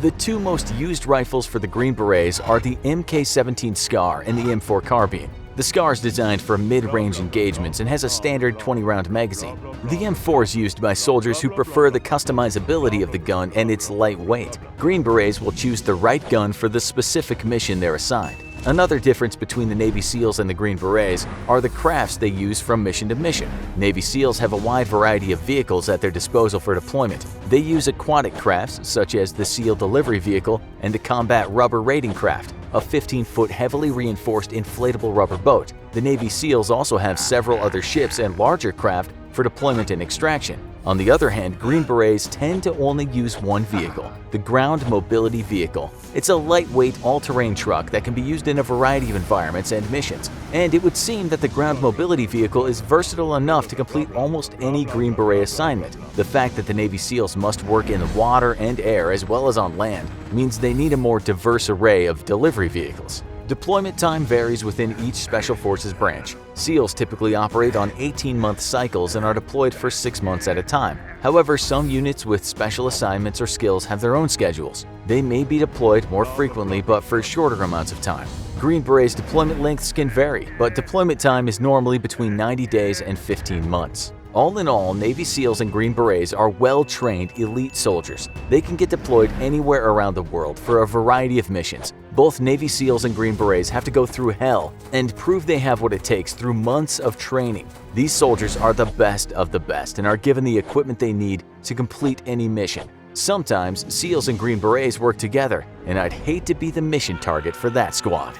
Picture this, a 6'2" Navy SEAL who's just reveling in his victory, receiving the certification to officially be able to call himself one. He's been through hell and back to earn this. He's convinced that what he's endured as a SEAL has prepared him with the ultimate mindset to conquer anything. He's sweat and ran and jumped and traversed through water only on 4 hours of sleep at times. And then, in the blink of an eye, he's in a battle surrounded by mean and scary-looking Spartan soldiers. The men are kind of similar, yet very different, than his SEAL comrades he got so close to during training. After all, his superiors drilled it into their heads that this brotherhood was essential to winning. But now, he's alone and forced to confront a battle that he's never seen the likes of before. Could he do it? We'll take a closer look at his odds and more in this episode of the Infographics Show, a Navy SEAL versus the 300 Spartans from the Battle of Thermopylae. The tension that caused the Battle of Thermopylae all started with Darius I, the king of Persia, who ruled from 522 to 486. He sent heralds or announcers to Greek cities in 491 BCE to convince them to yield to Persian rule. His predecessor Xerxes followed suit, invading Greece, but not Athens or Sparta, both of which formed a resistance. To help dissect what the odds are, let's backtrack and do a deep dive into what Navy SEAL training is like to see how he'd fare in a scenario he's just been dropped in. Even before starting the BUDS training or basic underwater demolition SEAL training, he had to endure the Naval Special Warfare Prep in Great Lakes, Illinois for 2 months of physical and mental preparation. Rewinding to even before then, he took the ASVAB, which stands for the Armed Services Vocational Aptitude Battery Test. This tested skills like mathematical reasoning, word knowledge, and paragraph comprehension, all of which seemed pretty useless when Spartans are coming at him with spears and swords. The Computerized Special Operations Resilience Test, or CSORT, was completely like the ASVAB, but at least a bit more useful. This test was designed to determine his mental toughness, something that a paper study guide couldn't possibly help him with. The CSORT was designed to see how he'd hold up in stressful situations, and if he could employ different tactics to get through them, like self-talk and breathing. He passed that, and he'll certainly need that resilience now. The CSORT also aimed to vet our personality traits and see who was the fittest. While his SEAL Brotherhood was made up of different types of personalities, there are certainly personality traits that give candidates like him an edge over the others, the most important of which was resilience. It didn't stop there. Of course, he wanted to master the Navy SEAL training, but he had to prove that he could do the 500-yard swim in 12 minutes and 30 seconds, 42 push-ups in 50 seconds, 52 sit-ups in 2 minutes, curl-ups, and 1.5-mile run in 9 minutes and 30 seconds. The surf passage test he went through during BUDS is etched into his memory too. He distinctly remembers the clothes that clung to his tired body as he held heavy paddle inflatable boats through the waves at the Silver Strand Beach in San Diego. So if this battle's got any serious water to trek through, he can do that. BUDS is the main part of SEAL training, and it was held at Naval Special Warfare Training Center in Coronado, California, and was the next step. For 6 months, he and other almost SEALs crawled through the mud, tied nearly impossible knots underwater, and were on the brink of hypothermia. This was all designed to break him down mentally, but he did something right.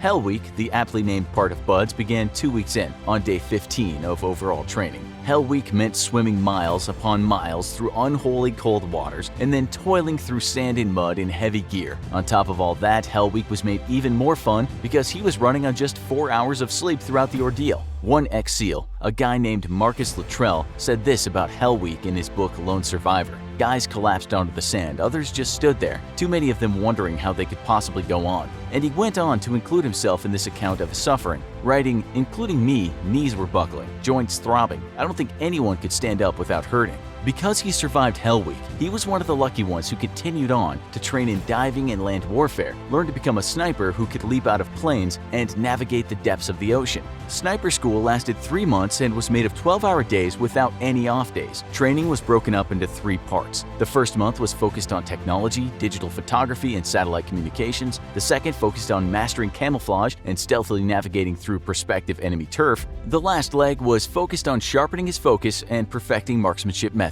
But he was one of the few who made it through Hell Week and Buds, generally because about 70% of their peers just straight up quit. Ringing that bell signifies utter defeat. Okay, so it's pretty clear being a Navy SEAL gives him an edge over the average Joe on the street. But these are the Spartan 300 we're talking about here. It's looking like less of a battle and more like a heavy defeat. And here's why. Well, for one, it's him against an army of 7,000 Greek soldiers, 300 of which are Spartans. And these men have primed since they were 7 years old. Yeah, that's right. When he was still in first grade coloring and really nailing down this whole reading thing, Spartan boys were sent off to enter a weird-sounding thing called an agoga, where these tinies were subjected to awful circumstances. Think of the way training tried to break him down mentally, but happening as a wee tyke. To help picture what the agoga was like, it was a state-sponsored training program to turn kids into soldiers from this very early age. They were housed in a barracks with all the other would-bes and were immersed in academics, warfare, and sports. At 12 was when the torture started, though. Initiates, as they were called at that age and state of the agoga, were stripped of all clothes except for a red cloak. They were also made to sleep outside on a bed that they made for themselves from reeds. If that wasn't enough to make our SEAL shake in his boots, they gave these kids a limited amount of food and were violently punished when things went wrong. After 14 years of being subjected to this, they were signed on to serve a term that lasted 40 years. But all of this training and these brutal conditions made them unstoppable. In the 8th century BC, Sparta conquered Laconia and Messenia. The captives from these 2 cities were made slaves for the Spartans, at their beck and call for farming, nursing, and domestic servitude in Spartan homes and military attendants. The Spartans continued this streak by being victorious in capturing neighboring city-states, garnering more slaves. And they weren't too different from the brotherhood we mentioned earlier that he formed with our SEAL's own platoon. They stood together to not let anything stand in their way of fighting for their country. So what about the weapons he'll be faced with during this battle? He can expect to see an intense spear called a dory. The dory was typically gripped with one hand, either over or under, and the other hand was freed up to be used to hold a shield. Spartans would grip the spear with leather to further solidify their grip on it. The end of the dory was made of bronze or iron welded to be in the shape of a leaf, and its shaft was made of cornel wood, a wood so dense that it sank in water. The end of the dory had a sauroter, a spike that helped the spear stay upright when propped up, or was the alternate end they used when the spearhead broke off for whatever reason. Spartan hoplites also used a shipos, a short sword that was considered their secondary weapon. Its iron blade was typically 12 to 18 inches. The shipos was advantageous to the Spartans because it could be easily thrust through their opponent's shields and armors. The typical spots being aimed at during battle with the shipos was the groin and the throat. The kopis, a thick curved iron sword, was another option as a secondary weapon. Although typically used as an axe rather than a sword, its victims suffered from messier wounds as opposed to the cleaner hole made by the weapons we've already gone over. Finally, we can't discuss Spartan weapons without mentioning the shield, which of course could be turned upwards when used during defense, but its multiple other uses include stunning the opponent and knocking them down. Because it was so heavy at 30 pounds, it was used to just club the opponent and they'd be hurt just by the blunt force of the trauma. So while we wanted him to survive this battle, it looks like our SEAL's chances to win are just too slim this time, and he might just kick the bucket. SEAL Team 6 and Delta Force are 2 of the world's most elite counterterrorism special forces units. Their highly trained operators undertake the most risky and dangerous missions for the US military. And even though they operate under absolute secrecy, we do know that these units have been responsible for some of the highest profile successful counterterrorism missions in recent decades. From the dramatic sea rescue of a hijacked ship and crew to the takedown of America's #1 enemy, Osama bin Laden. We know both units are the best of the best, but if it came down to US Navy SEAL Team 6 versus Delta Force, who would win? The first official Special Forces units were formed in the US in the 1950s, although there's ample evidence of unofficial special operations throughout history, including World War II and even as far back as the Revolutionary War. The Navy SEALs can trace their roots back to World War II's naval combat and underwater demolition teams.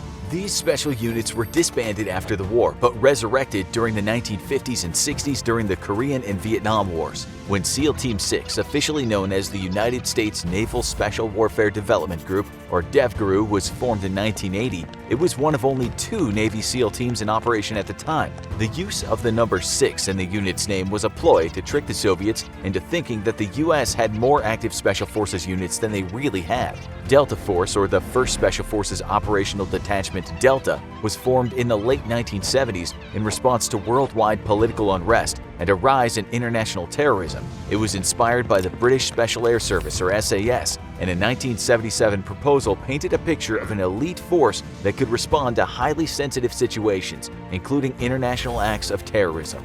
Officially, Delta Force and SEAL Team 6 don't even exist, making it hard to get accurate information about their operations and members. Best estimates place the total number of Delta Force operators at around 1,000, and there are an estimated 300 active SEAL Team 6 operators. Unofficially, these 2 units carry out some of the US military's most dangerous and risky missions. With so many similarities between the 2 units and the wall of secrecy that surrounds their operations, it's no wonder that people often find it hard to keep them straight. Both SEAL Team 6 and Delta Force are Special Missions Units, or SMUs, under the control of the Secretive Joint Special Operations Command, or JSOC. Both are Tier 1 units, closed teams that are staffed by invitation only. There are only 4 Tier 1 units in the US in total: SEAL Team 6, Delta Force, the Air Force's 24th Special Tactical Squadron, and the CIA's Intelligence Support Activity Team. The Tier 1 units are the most elite and selective special operations units, and their operators are the best of the best. Both SEAL Team 6 and Delta Force undertake similar clandestine missions, primarily counterterrorism operations, but they're also trained in close-quarters combat, hostage rescue, and espionage. But despite their many similarities, the units differ quite a bit in terms of selection and training, operations, and culture. If SEAL Team 6 and Delta Force were ever to go head-to-head, how would these 2 ultra-elite units fare against one another? Let's find out by taking a closer look at 2 of the US's most secretive and elite special missions units. One of the main differences between SEAL Team 6 and Delta Force is the way that the units select and vet their candidates. Delta Force candidates largely come from the US Army. Most come from the 75th Ranger Regiment or the Special Forces, but they've also been known to accept candidates from other military branches, including the Coast Guard, the National Guard, and even the Navy SEALs. SEAL Team 6, on the other hand, selects candidates exclusively from within existing SEAL Team units. This gives SEAL Team 6 the advantage of having a common culture among recruits who all came from a Navy SEAL background. The operators often already know each other from previous missions or training. Once candidates have been selected, the process of qualifying and training a SEAL Team 6 operator is quite different from the path that a new Delta Force recruit will follow. Delta Force holds selection courses twice a year at a secret location somewhere deep in the Appalachian Mountains, where more than 100 candidates attend the grueling course. Candidates come from diverse military backgrounds, but are all battle-hardened, seasoned soldiers, and still, the failure rate is over 90%. The selection course is exactly as tough and demanding as you would expect a course with such a high failure rate to be. Candidates undergo a grueling test of their physical fitness, stamina, and mental determination. Candidates must complete a series of navigation tests where they must navigate a foreign landscape with nothing but an old-fashioned map and compass. They're also subjected to physical endurance tests, like a timed 18-mile ruck march, a nighttime hike carrying a fully loaded 35-pound pack, and a timed 40-mile mission carrying a 45-pound pack over steep, rough terrain.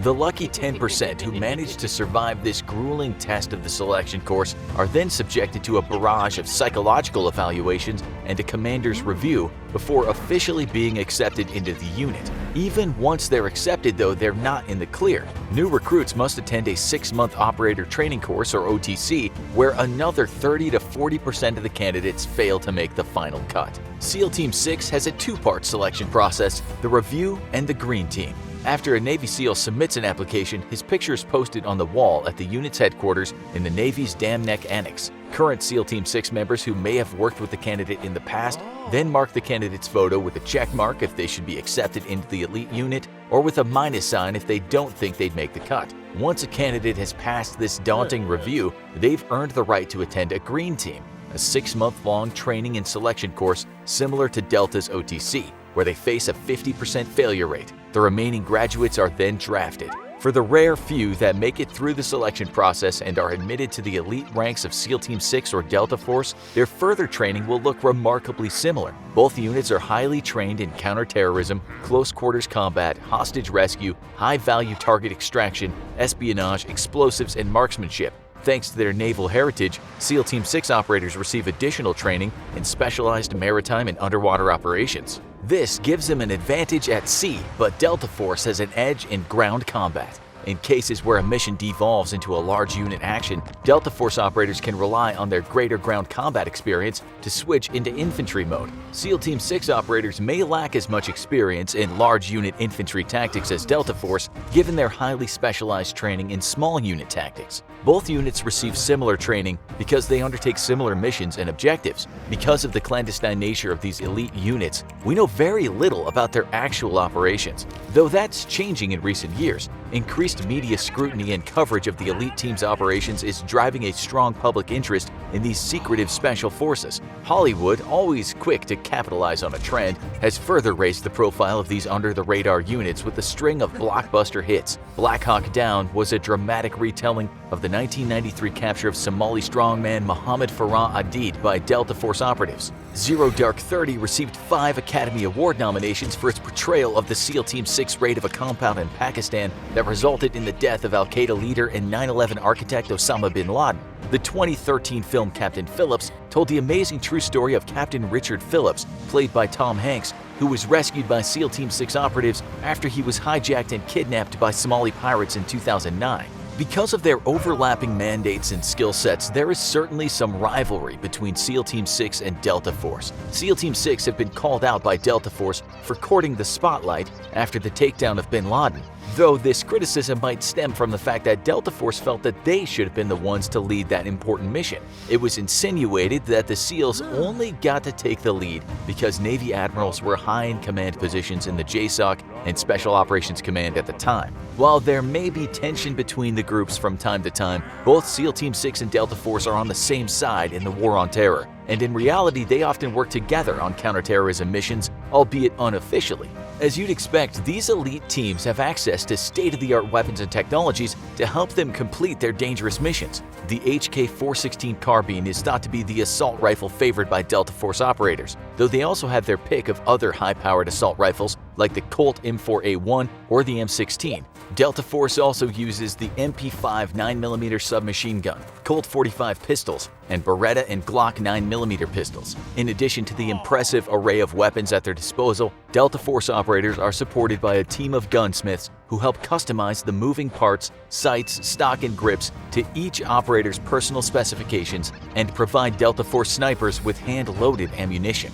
SEAL Team 6 operators have a similarly impressive weapons cache. They also favor the HK-416 and M4A1 assault rifles, but use Sig Sauer 9mm pistols. SEAL Team 6 also uses the MK-46 and MK-48 machine guns, and a modified M79 grenade launcher dubbed the Pirate Gun. SEAL Team 6 snipers have their pick of the world's best sniper rifles, like the MK-11, 12, 13, and 15 medium and long-range sniper rifles, the M82 50 caliber extreme long-range rifle, and the Macmillan TAC-338, which fires the deadly .338 Lapua Magnum round. Now that we know more about the selection process, training, and operations of these special missions units, we can't help but wonder how they'd fare in a head-to-head competition. If SEAL Team 6 and Delta Force had to complete identical missions, which team would put up the superior performance? Better yet, how would they fare against each other in a hypothetical adversarial combat situation? In a competition-style head-to-head, it would be a tight race to say the least. Both units are highly capable counterterrorism units, and their similar training allows both teams to effectively execute many of the same missions. SEAL Team 6 would have a clear advantage if the competition included a Marine element, and their homogeneous culture and the fact that the unit members often knew and worked with each other prior to joining the ultra-elite team might just be enough to give them a slight edge on land too. If, on the other hand, we were to pit SEAL Team 6 and Delta Force against each other in a brutal battle royale, the unit's similar training and overlapping mission objectives would mean that both teams would know how the other operates. and therefore their usual tactics would be useless. In an adversarial situation, they'd have to improvise and rely on combat instincts to survive, and this is where Delta Force has the edge. Unlike SEAL Team 6 operatives, the vast majority of Delta Force operatives have served in the infantry and have direct combat experience, making them more adaptable to changing battle conditions and more effective in an ambush. Whether you think SEAL Team 6 is the last word in Special Forces, or if you're a Delta Force fan through and through, there's no denying that both elite units are head and shoulders above every other unit in the US military, and maybe even the whole world. Let's just hope they never go head-to-head for real. They have a 92% washout rate. Time and again, their training has been described as the most mentally and physically tough of any Special Forces outfit in the world. Those who don't choose to quit have a better than even chance of suffering a serious injury, with one of the highest training fatality rates among Special Forces units on Earth. Some will even die. And if you want to be a US Navy SEAL, then you too will have to pass through the dreaded Hell Week. It starts with a bang. A lot of bangs, actually. One minute you're comfortably asleep in your bunk, if maybe a little drafty seeing as you're sleeping inside a tent by the ocean. And the next, the world has exploded into a cacophony of gunfire and explosions. Hope you had some nice dreams there, Sweet Pea, because you just woken up to a world of hurt. Instructors prowl the tents, barking orders and ripping students out of their cots. All the while, other instructors move through the camp firing off rifles and machine guns loaded with blanks. Others toss smoke and concussion grenades everywhere they please. You better be able to find your swim buddy in the chaos as instructors shout orders through the chaos of gunfire and explosions, because you do not want to be caught without your swim buddy. Then it's time to get your ass in the water. Hell Week is going to be long, cold, and extremely sandy, and it all starts on minute 1 of night 1. You'll be running into the freezing cold Pacific surf and locking arms with the rest of the students, letting the pounding Pacific waves slam into you over and over again, rapidly dropping your internal body temperature. You may have grown up the biggest, baddest guy on your block. Maybe you can bench press 300 pounds. Maybe you're an MMA champ. Literally none of that matters to the United States Navy. Thugs are a dime a dozen and of no use to the professional United States military. What interests the US Navy is men who are physically and mentally tough, and it all starts with the ice-cold Pacific Ocean washing over you at 2 in the morning. It's only been minutes since Hell Week began and already students are calling it quits. The freezing waters of the Pacific leach body heat away, dropping core temperature to dangerously low levels. Some of the students can't help it. Each human body is different, and theirs simply can't handle the cold and begins to shut down. Others don't have the mental toughness to shrug off the effects of hypothermia. Good. The United States Navy doesn't want them anyway. Quitting is encouraged. You're reminded of that on a nearly minute-by-minute basis, as instructors with bullhorns give voice to your innermost thoughts. It's too cold. If you stay in this water, you might die. Wouldn't it feel better to be in a nice, warm bed right now, like the rest of the world? There's coffee and donuts, just over there, past a lonely silver bell. All you have to do is walk up to it and ring it once, signifying you're done. Then you get a nice, fat, juicy donut and some piping hot coffee to enjoy in front of your former classmates. People are doing it even now, and you can see the steaming fog of the coffee from your vantage point in the surf zone, right before another ice-cold wave slams into and over you, drowning you for just a moment. Now that you're good and soaked, with sand washed into every crevice of your body, it's time to get that body temperature up with some good old-fashioned PT. Hope you like push-ups, because you're going to be doing hundreds of them. But the United States Navy isn't heartless, and it doesn't want you to get bored. So they've even given you the privilege of alternating your hundreds of push-ups with hundreds of flutter kicks. It's the most exhausting workout of your life. But again, the Navy has you covered and gives you plenty of breaks. Just long enough for you to run, not jog down to the surf, link arms, and get smashed by the freezing cold waves all over again. If you had a watch, which you don't, you'd know that only 1 hour has passed since Hell Week has began, and already a tenth of your class has called it quits. All your push-ups and flutter kicks are boring the instructors, so it's time to switch it up. Now you're gonna low crawl 200 meters on hard pavement to get to the next evolution area, and your ass better not rise more than an inch off the ground as you move. In combat, you'll get killed. Here, it'll move you straight back to the starting area where you'll begin your low crawl all over again. By now, you've covered every square inch of your body in coarse sand, and you're dragging your worthless hide across hard pavement, digging that sand into your soft flesh. That's not road burn, student. That's the American homeland giving you a loving kiss. You can't so much raise your head until you can physically reach out and touch an instructor's boot. Then, well, did I mention that the instructors were bored? It's time to entertain them. You probably liked singing in the shower as a civilian. Well, the United States Navy would love to hear you sing. and they've provided the biggest shower in the world to be your stage, the Pacific Ocean. That's right, it's time to hit the surf zone again, lock arms, and start belting out tunes on request. The instructors love the classics. America, My Country 'Tis of Thee, and of course Anchors Aweigh, the Navy's own fight song. And they'll gladly accept some top 40 hits or even a few holiday jingles. So you better know more than a few songs by heart because you'll be singing them for the next several hours. Alright, you made it to dawn. Congratulations. Other Special Forces programs around the world will starve their recruits in order to test their mental toughness. The United States Navy takes the opposite approach, and you'll not only eat often, but you'll eat a lot, and most of it will be piping hot. But only because the Navy has to feed you like this. You may be able to slog through other Special Forces training on one protein bar every 2 days, but Navy SEAL training will absolutely kill you if you don't eat hot food often. You're burning a whopping 8,000 calories a day, and the warm food will make sure that your core body temperature doesn't dip so low that you die from hypothermia.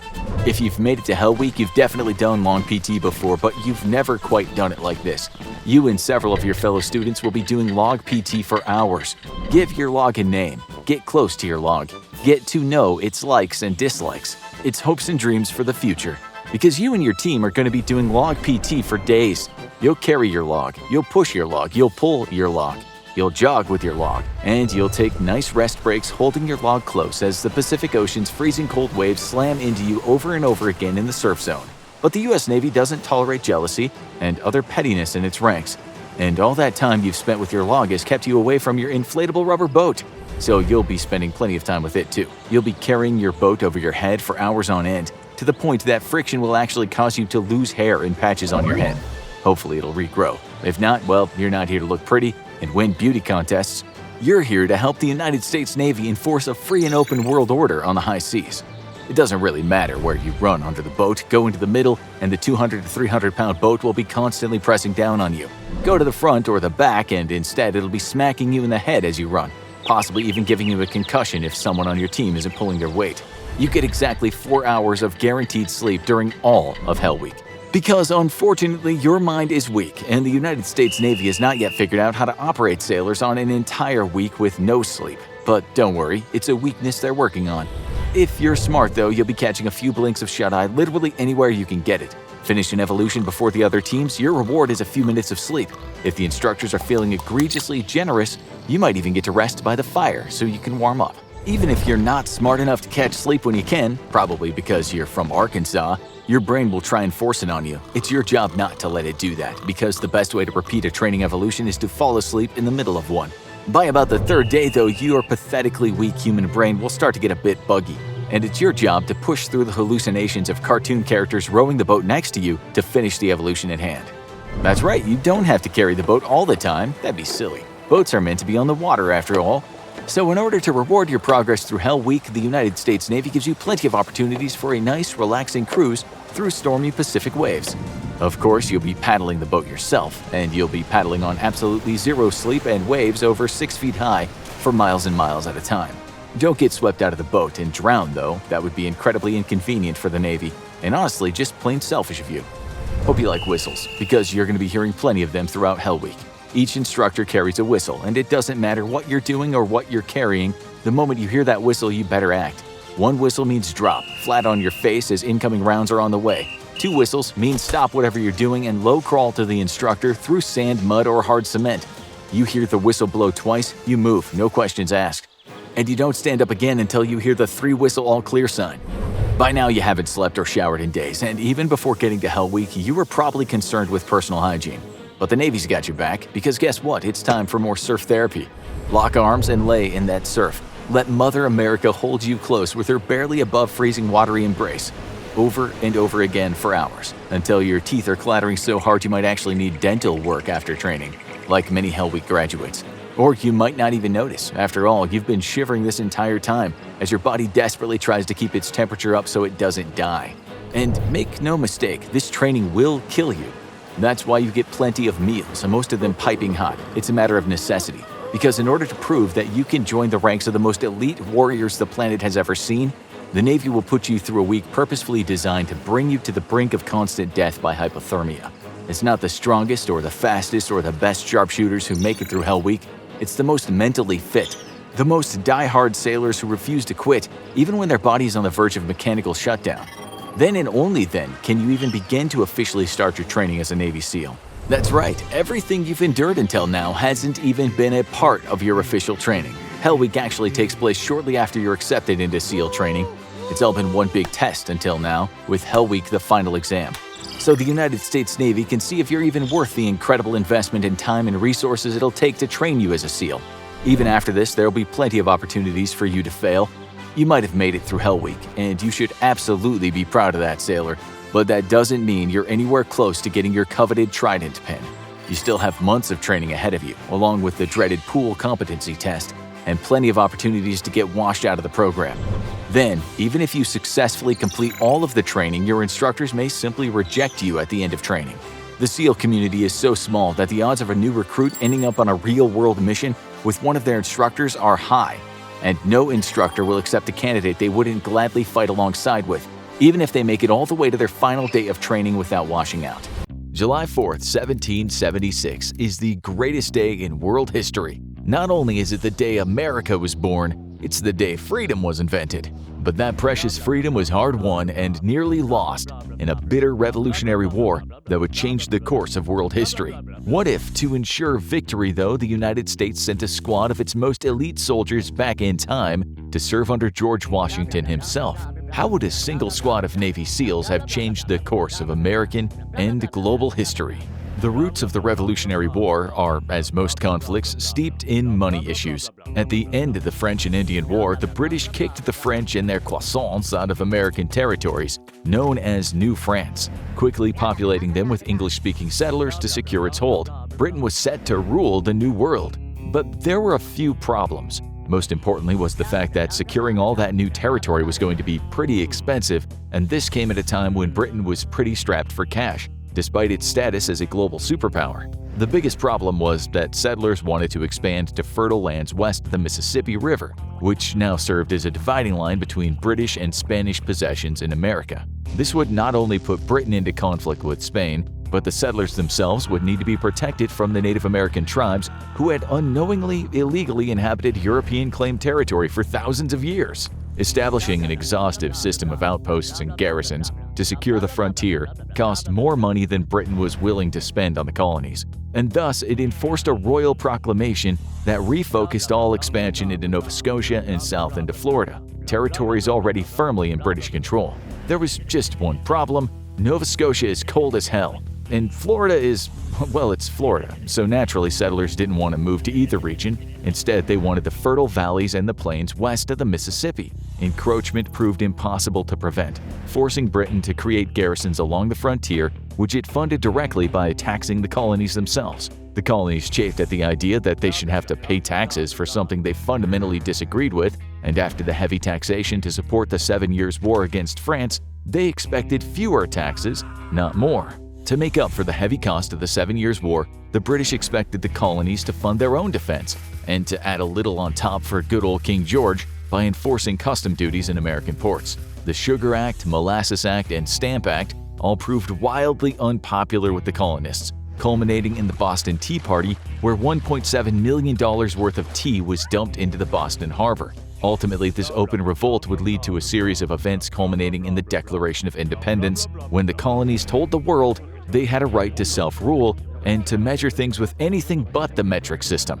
After inventing freedom and then telling King George where to stick his precious meters, the newly born American nation prepared for a war that had actually already been raging for about a year. The odds were firmly stacked against the new colonies, and King George was determined to turn all Americans into limp-wristed tea drinkers. Not only were the rebels facing 48,000 troops from the best military in the world at the time, but they also had to contend with an additional 25,000 loyalists who hated liberty. King George also brought in nearly 30,000 German mercenaries, and perhaps unsurprisingly, as many as 13,000 Native Americans were more than happy to take up arms against the colonists. When Britain promised them that totally, for sure, trust me bro, the Crown would totally respect their own claims to the land if they helped them win the war. The US fielded an army of 40,000 volunteers and would eventually receive support from an additional 10,800 French troops and 12,000 Spanish soldiers. Both France and Spain were more than eager to make Britain suffer, and the American Revolutionary War proved an exceptional opportunity to do just that. The biggest problem, however, was not the numbers disparity, but the fact that the colonists suffered from serious equipment shortfalls. While the British were all well armed and equipped, the colonists largely relied on donated arms and what they could seize from British garrisons. On top of that, the British naval blockade made resupply from the French or Spanish difficult, so the colonists would be undergunned for much of the fighting. The advantage they did have was much higher morale. The Americans were fighting for the right to not call cookies biscuits and for good oral hygiene. But for the British, this was largely an administrative conflict. The truth is, the loss of the colonies was more about prestige than any actual harm to the British Empire.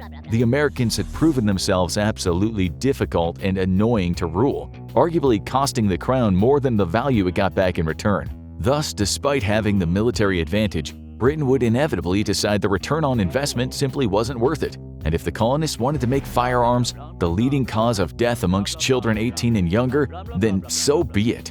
But even with what was largely a token force in the American colonies, the British still nearly succeeded in crushing the revolution and ending liberty forever, everywhere around the world. What impact then would the current and sole global superpower have on its own Revolutionary War if it could send a single squad of the most elite soldiers back in time? U.S. Navy SEALs are widely regarded as the most capable and elite soldiers on the planet. For the duration of the Cold War and for decades after it, their only real competition was their bitter Soviet and Russian Spetsnaz rivals. But judging by their performance in the Ukraine war, the claims about the Spetsnaz seem outlandish at best. Estimates vary, but on average it costs about $36,000 to train the average U.S. soldier. A Navy SEAL, however, costs as much as $2 million to take from trainee to operator, and then an additional $1 million a year for upkeep for the duration of their service. This makes the SEALs perhaps the single most expensive soldiers on the earth. And to be fair, you're getting quite a bit of bang for your buck. SEALs have a staggering dropout rate between 70 and 85%, and serious injuries, even death, are not unheard of during training. Even after initial training, however, many would-be SEALs either drop out or are forced out by injuries or other factors before they get to their first operational units. And no SEAL can earn a trident and their place on a team without the approval of the rest of said team. The SEALs are so elite that even the CIA's Special Activities Center recruits almost exclusively from their ranks. When the U.S. needs the impossible done, it calls on the SEALs, taking their name from their ability to be delivered by sea, air, or land. SEALs specialize in infiltrating deep into enemy territory to carry out extremely sensitive missions against high-value targets. Their missions can range from capturing high-value enemy VIPs or rescuing friendly ones to sabotage and even the clearing or demolition of man-made or natural obstacles before an amphibious landing. Sometimes, though, the SEAL's strength is their ability to remain undetected, providing critical intelligence deep behind front lines, or reconnaissance that opens up pathways for other special operators to infiltrate the target area. To accomplish their missions, they make use of the absolute best and most highly classified American reverse-engineered UFO technology, hence the hefty price tag. So, what value would a single squad of SEALs have in the Revolutionary War? Despite the first true American Special Forces arising only in the Second World War, their forebears were already in action in the very first battles of the U.S.'s struggle for independence. U.S. Army Rangers, Delta Force, and other elite American Special Forces units all traced their lineage back to one specific company of light infantry in the Revolutionary War, known as Knolltown's Rangers. This group was primarily tasked with reconnaissance and used as a flexible, maneuverable force to attack enemy rear areas, often with great success. However, the colonists had a long history of asymmetrical warfare dating all the way back to King Philip's War of 1675, during which the Plymouth colony created a company of men who would train and operate like the natives to attack their war parties and raid their camps. The endeavor would prove so successful that it would influence the creation of the famous Rogers Rangers during the French and Indian War. Rogers Rangers would specialize in what might be known today as counter-special forces, attacking the irregular French and Indian forces that often ambushed British and American regulars. SEALs are normally formed into platoons of 16 men, further divided into smaller squads. On average, that would give the Continental Forces a squad of 4 highly skilled men along with all their modern gear. This would include night vision and thermal equipment, satellite communications gear, emergency medical equipment, and various odds and ends tailored for the specific mission. Given that the only satellites in the sky at the time would have been UFOs, that equipment would be useless, but our SEALs would still get great benefit from standard long-range communications gear. All of that fancy night vision and thermal tech would also be very power-hungry, so extra batteries are high on the gear tier, as well as a portable recharging system based on solar power. Given advances in portable solar power technology for special operations forces, our SEALs are set to keep their modern tech working for quite a while. The question is, how can our SEALs be employed for maximum impact? Or where can they provide the best value for the Continental Army? The bread and butter of SEALs is deep infiltration and direct action against high-value targets. But the advantage of sending a team of SEALs back in time is their flexibility. Mission priority will determine the specific SEALs sent back in time and their equipment. Despite specializing in deep reconnaissance, this is probably the least effective way to employ our SEALs. The colonial army had a large network of spies and sympathizers who fed them a steady diet of information, and warfare in the Revolutionary War was far less mobile than modern war. This makes using SEALs to report on enemy movements and troop composition an inefficient use of their capabilities. This work is best left to the real spies and scouts at the time, though of course their long-range communications gear would be extremely useful in this role. Instead, our SEALs are best suited for direct action missions against high-value enemy targets. The British proved themselves extremely vulnerable to irregular raids and attacks, as the territory of the colonies was largely unknown to most of them.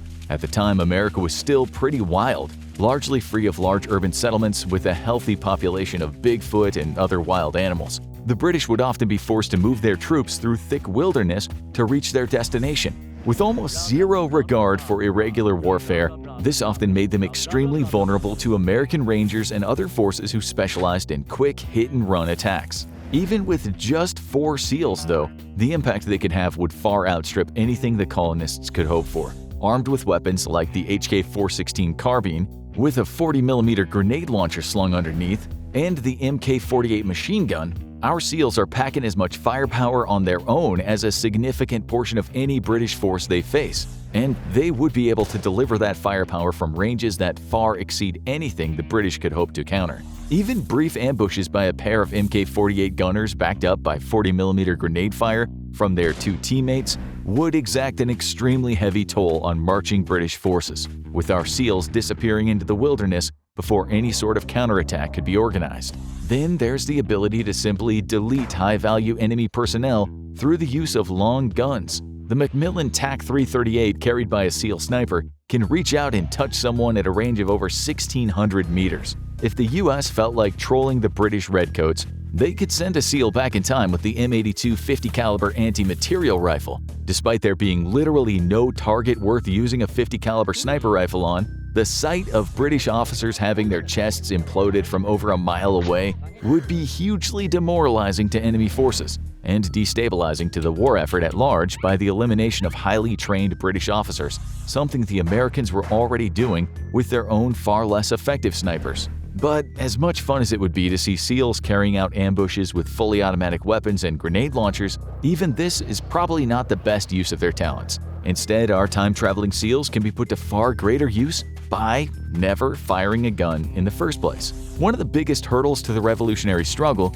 was the British blockade of American ports. This had a strangling effect on the American economy, already struggling to finance a very costly war, and it kept badly needed European military aid out, or forced it to take far more circuitous and time-consuming routes that often left rebel forces undergunned.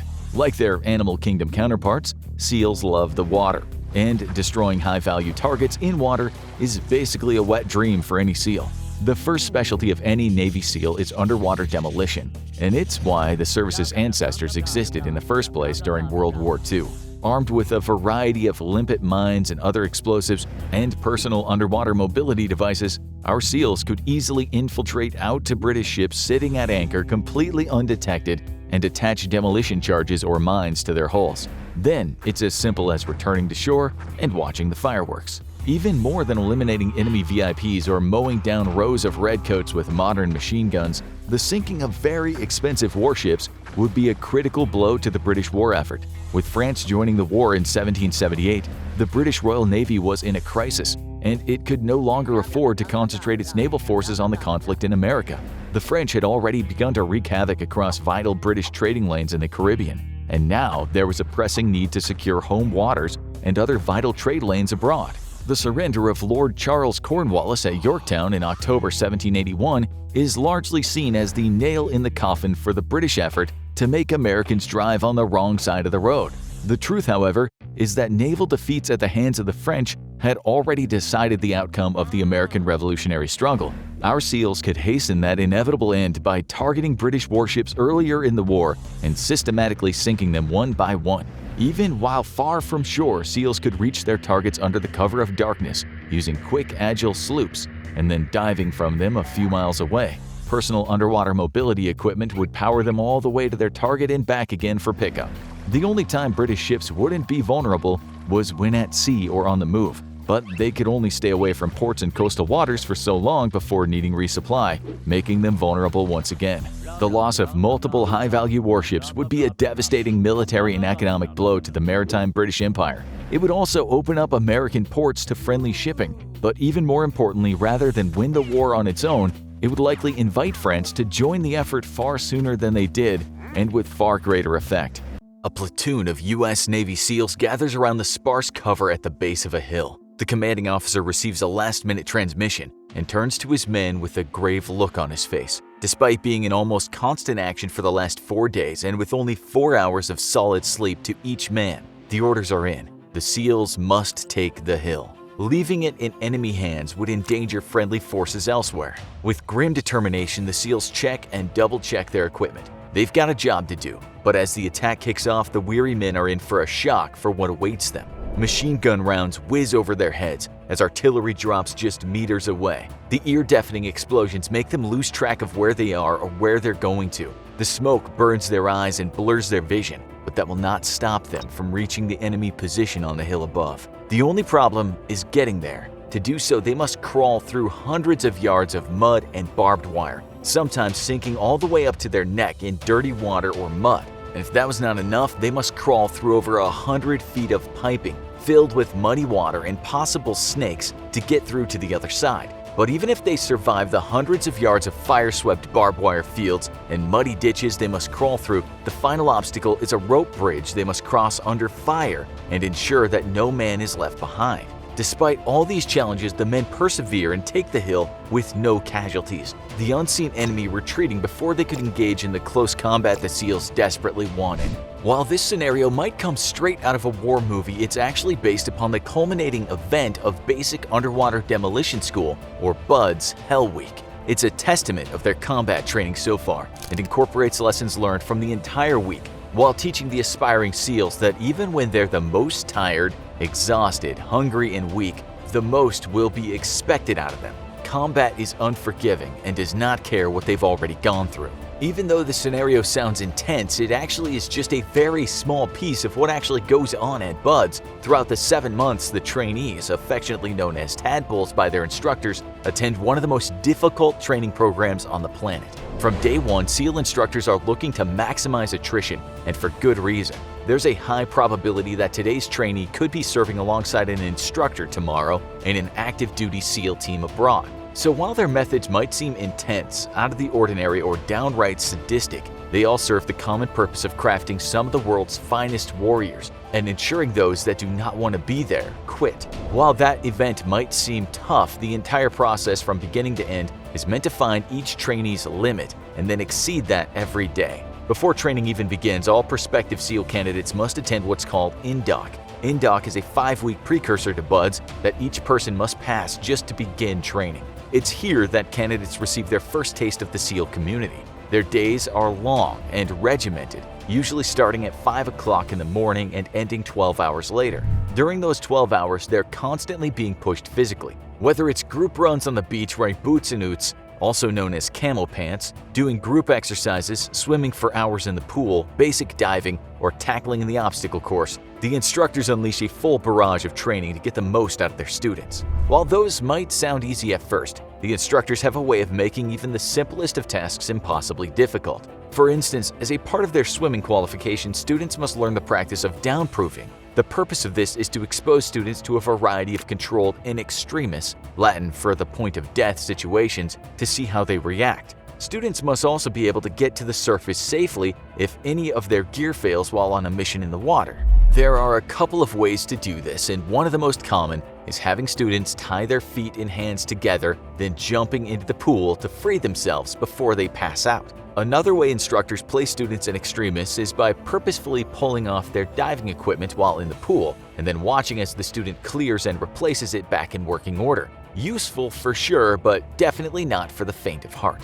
The terror in the pool does not end there. Another seemingly impossible task is to swim 50 meters underwater. While that might sound easy, it's not uncommon for students to pass out during this evaluation. The obstacle course is another not-so-easy task. There's a wide range of high and low obstacles that require agility, speed, and endurance to conquer, including an almost 60-foot rope tower to climb. Making matters worse is that in BUD/S it pays to be a winner, and the weakest students are often punished severely with more exercises and mind games, with the slowest runner of the obstacle course usually being buried up to his neck in the sand by his classmates. While the instructors in Indoc might seem like they're trying to humiliate and beat down the students for no reason, in reality they're beating them down only to build them back up. The best way they do this is by assigning each student a partner known as a swim buddy, which is to remain with him at all times. Each swim buddy cannot be more than several feet away at a time, and if they do, each person risks fear of expulsion from training.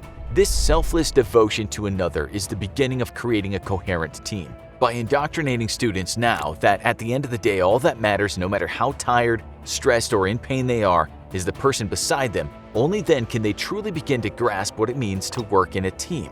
Those that cannot grasp the concept or who psych themselves out now leave the program. Once a prospective SEAL makes it through Indoc, the next most grueling phase begins. The first phase builds upon most of the skills learned in Indoc and pushes trainees past any sort of mental or physical breaking point they might have thought they had before. It's here that the students are first introduced to some of the SEAL pipeline's most legendary challenges. The first challenge they must overcome now and almost every day throughout their training is the infamous PT arena called the Grinder. The Grinder does not look imposing at first. It's merely the asphalt courtyard in between where all the men live in their barracks. One would not even know of its use as an epic training ground minus the various pull-up and dip bars that adorn its sides. But make no mistake, many thousands of men have been made and broken upon it. Each day the men will train on the Grinder. Thousands of push-ups, crunches, pull-ups, burpees, and other bodyweight exercises will be done here. But that's not all. Throughout their time here, instructors will continuously spray them with water to ensure their whole time spent here is wet. While this might seem refreshing in the scorching California summers, at night and in the winter it just adds another layer of misery. Speaking of being wet, this is one constant that trainees can count on their entire time at BUD/S. In fact, the instructors give it an affectionate name, Wet and Sandy. Whenever a trainee fails to perform or even at an instructor's whim, the men can be forced to run into the surf and roll around to make sure their entire bodies are covered in sand and water. The added discomfort of the gritty sand and the chafing to follow serves as a constant stressor to the environment. The punishment of the first phase goes beyond just expanding the physical torment of Indoc, but the teamwork aspect as well. Now SEALs are broken up into roughly 6-man boat crews to an inflatable small boat, or IBS. The IBS is one of the foundational platforms SEALs must conquer, since this small, silent craft is what they use to creep up on enemy shorelines across the world.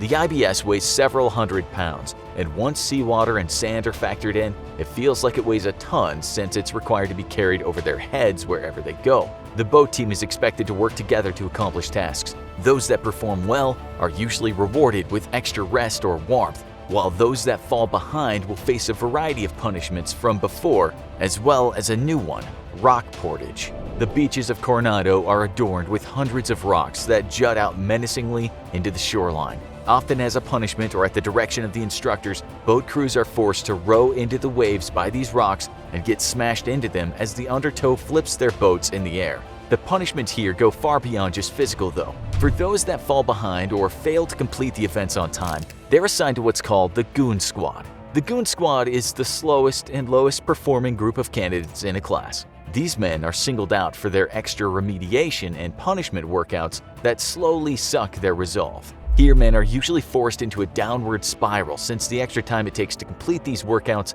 puts them further behind everyone else still working toward the events of that day. Ultimately, very few men sent to the Goon Squad will ever regain their place amongst the rest of the class. Further compounding the mental torture is the ever-present bell. The bell sits in the center of the grinder and is a constant reminder that getting out is only 3 rings of the bell away. Any trainee at any time can walk up to the bell to quit. Doing so ends their misery but closes the door to the SEAL community forever. For those that manage to make it to the end of the first phase, there's one last event remaining that sends a chill down the spine of all who know its name: Hell Week. Hell Week is the culminating event of the first phase. It's a brutal event encompassing a continuous week-long beatdown that tests the mind and body of all those who dare partake in it. The week starts with the men eating a large meal for dinner and then going down to their cots in the tents on the beach. The instructors give them a few frightful hours of sleep until sometime, usually around midnight, an instructor busts into the tent with an M60 machine gun firing blanks and throwing a flashbang grenade, telling the trainee to start running. This event, known as the Breakout, signals the start of Hell Week. Throughout the entire week, the men will complete many of the events they've done before, only now they'll have no rest. The men are allowed 2 2-hour naps twice throughout the whole evolution. The chronic sleep deprivation makes them feel disoriented and hopefully lose focus on the pain and only on the next event. By the end of the week, those who did not quit or get dropped for medical reasons face their last challenge of a simulated combat scenario known only as Not So Sorry. Once this is complete, Hell Week is over and the next phases of their training can resume. While the next 2 phases are no less grueling than the previous 2, they're challenging in their own ways. Most of each class will drop out by the end of the first phase and very few leave during the next 2. Why that is can probably be explained that those who survive the first 2 are mentally and physically some of the toughest warriors on the planet. Almost all of those who complete Hell Week will go on to graduate from BUD/S. Just exactly why that is probably because learning the actual skills of advanced diving and small unit tactics are things that can be taught, while the mental and physical toughness of being a SEAL is something students either have or do not. It's 1966, the height of the Vietnam War, when Lance Corporal Richard Pittman and the rest of his platoon stumble into a living hell. It's an ambush. Nobody could have seen this attack coming, and with no way to plan for it, it's quickly turning from a fight to a massacre. Pittman and his fellow surviving troops are hopelessly pinned down, with no avenue for escape. The radios squawk with desperate requests for reinforcements, but it seems like those prayers are falling on deaf ears. Then something heavy lands in front of the Lance Corporal, dropped by one of his fallen comrades. It's easily over 20 pounds, much heavier than that rifle in his hands that feels like a flimsy cap gun by comparison. Pittman hurls his current firearm to the ground, making a mad dash forward to grab the bulkier weapon, an act that completely shirks his own safety in favor of the remnants of his platoon.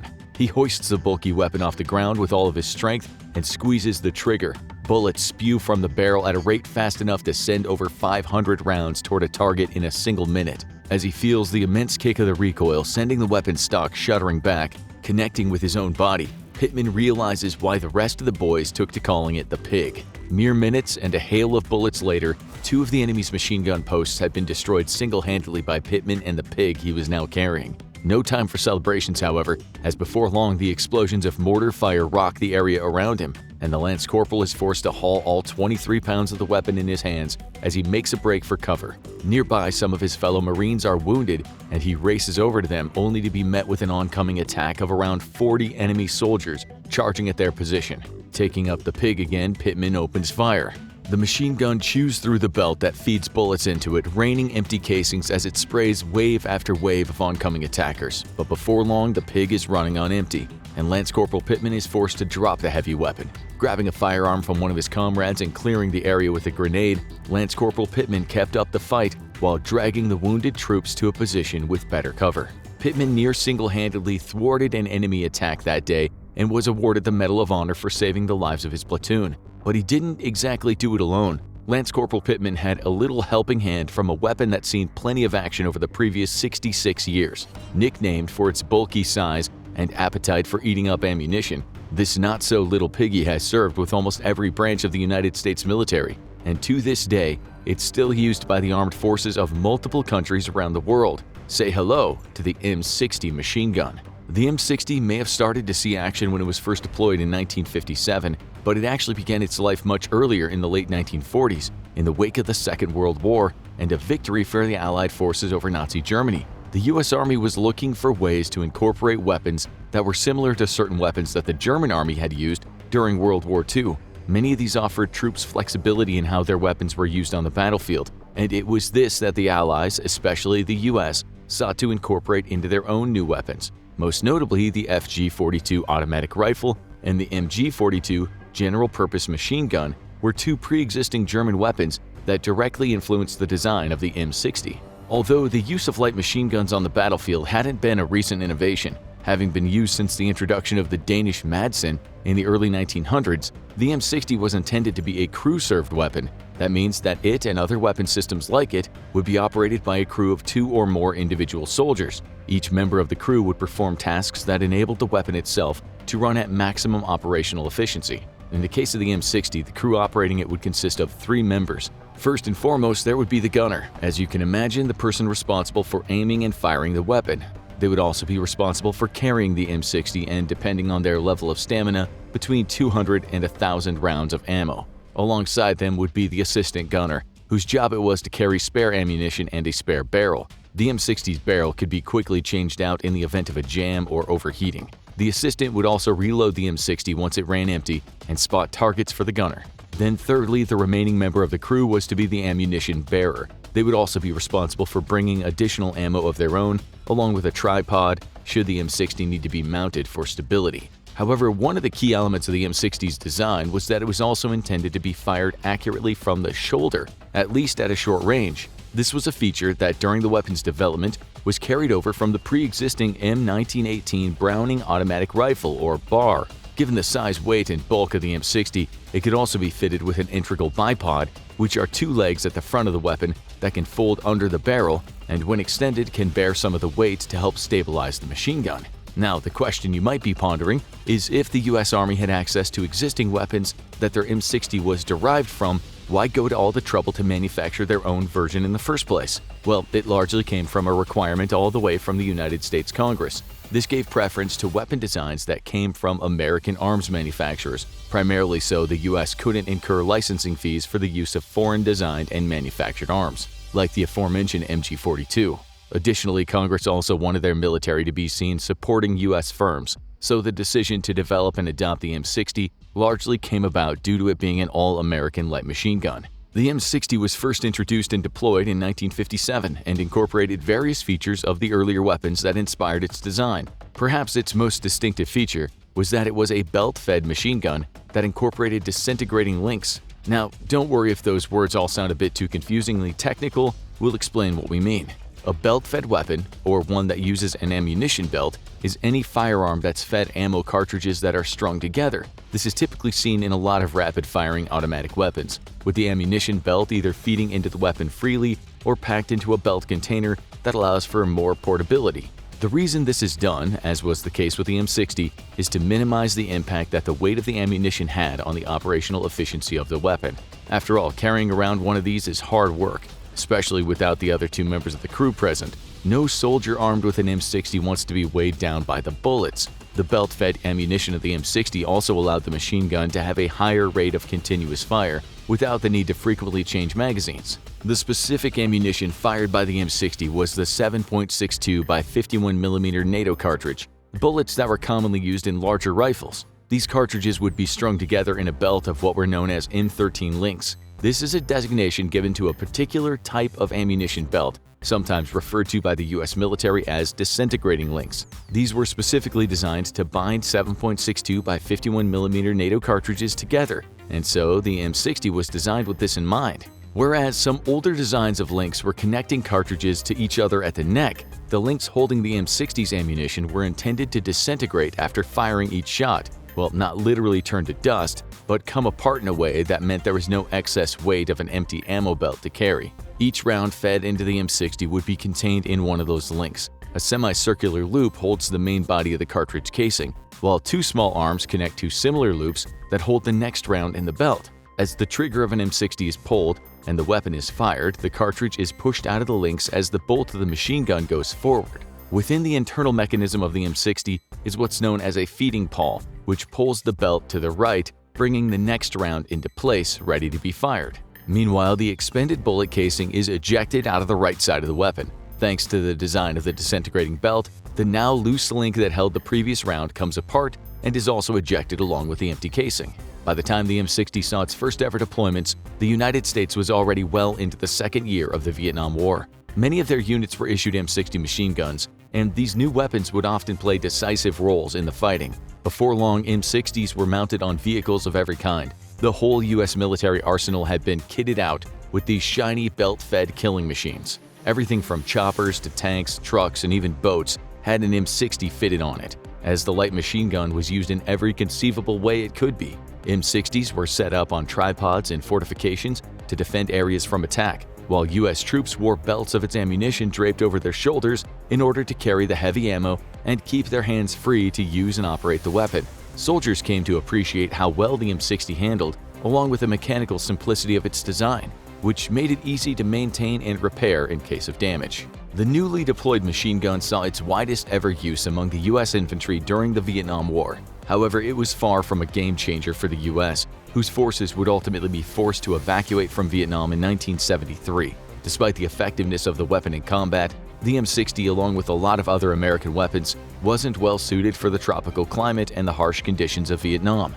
The Pig, as its nickname partially suggests, was a heavy beast, having to carry a combined nearly 30 pounds of weaponry and ammo while in the blistering jungle heat and intense humidity, and you're looking at a back-breaking task for even the toughest soldier. The environment of Vietnam also caused a lot of M60 machine guns to break. The weapon itself, being designed to be carried by a single soldier, meant that it had to be relatively lightweight, at least when compared to heavier artillery. But this lightweight construction meant the M60 was prone to malfunction, as critical parts like the bolt and the operating rod could wear away with continued use or become damaged in the kind of minor accidents you're likely to see in an active war zone. Jams were not uncommon too, especially when the M60s got dirty, and if spent bullet cartridges or the disintegrating links of the ammunition belt ever failed to eject from the chamber, then soldiers would require extra time to fix it and feed the belt back into their M60, which wasn't exactly the most ideal situation to be in if an enemy soldier was running at you. The M60 also featured a swinging lever that jutted out of its main body, and if this ever snagged a soldier's gear, it could detach the barrel and cause that crucial component to come away. It was for many of these reasons that Marine units didn't initially use the M60, instead preferring to stick to their older bars instead. However, the U.S. Navy SEALs, the renowned Special Operations Force, were known to have a certain fondness for the machine gun. During the Vietnam War, they even utilized their own custom versions of the M60 machine gun, which sported shorter barrels and belts that fed into the weapons from backpacks full of ammunition, allowing for hundreds of rounds worth of uninterrupted fire without the need to reload. These weren't the only variants of the M60 to exist either. One of the first variants that was developed and issued to troops was the M60E1. This differed slightly from the original M60 when it came to placement of the bipod. The two legs could be utilized to stabilize the weapon during continuous fire. On the M60, the bipod was located beneath the barrel, which could provide the necessary support, but also ran the risk of getting in the way when the weapon's barrel needed changing.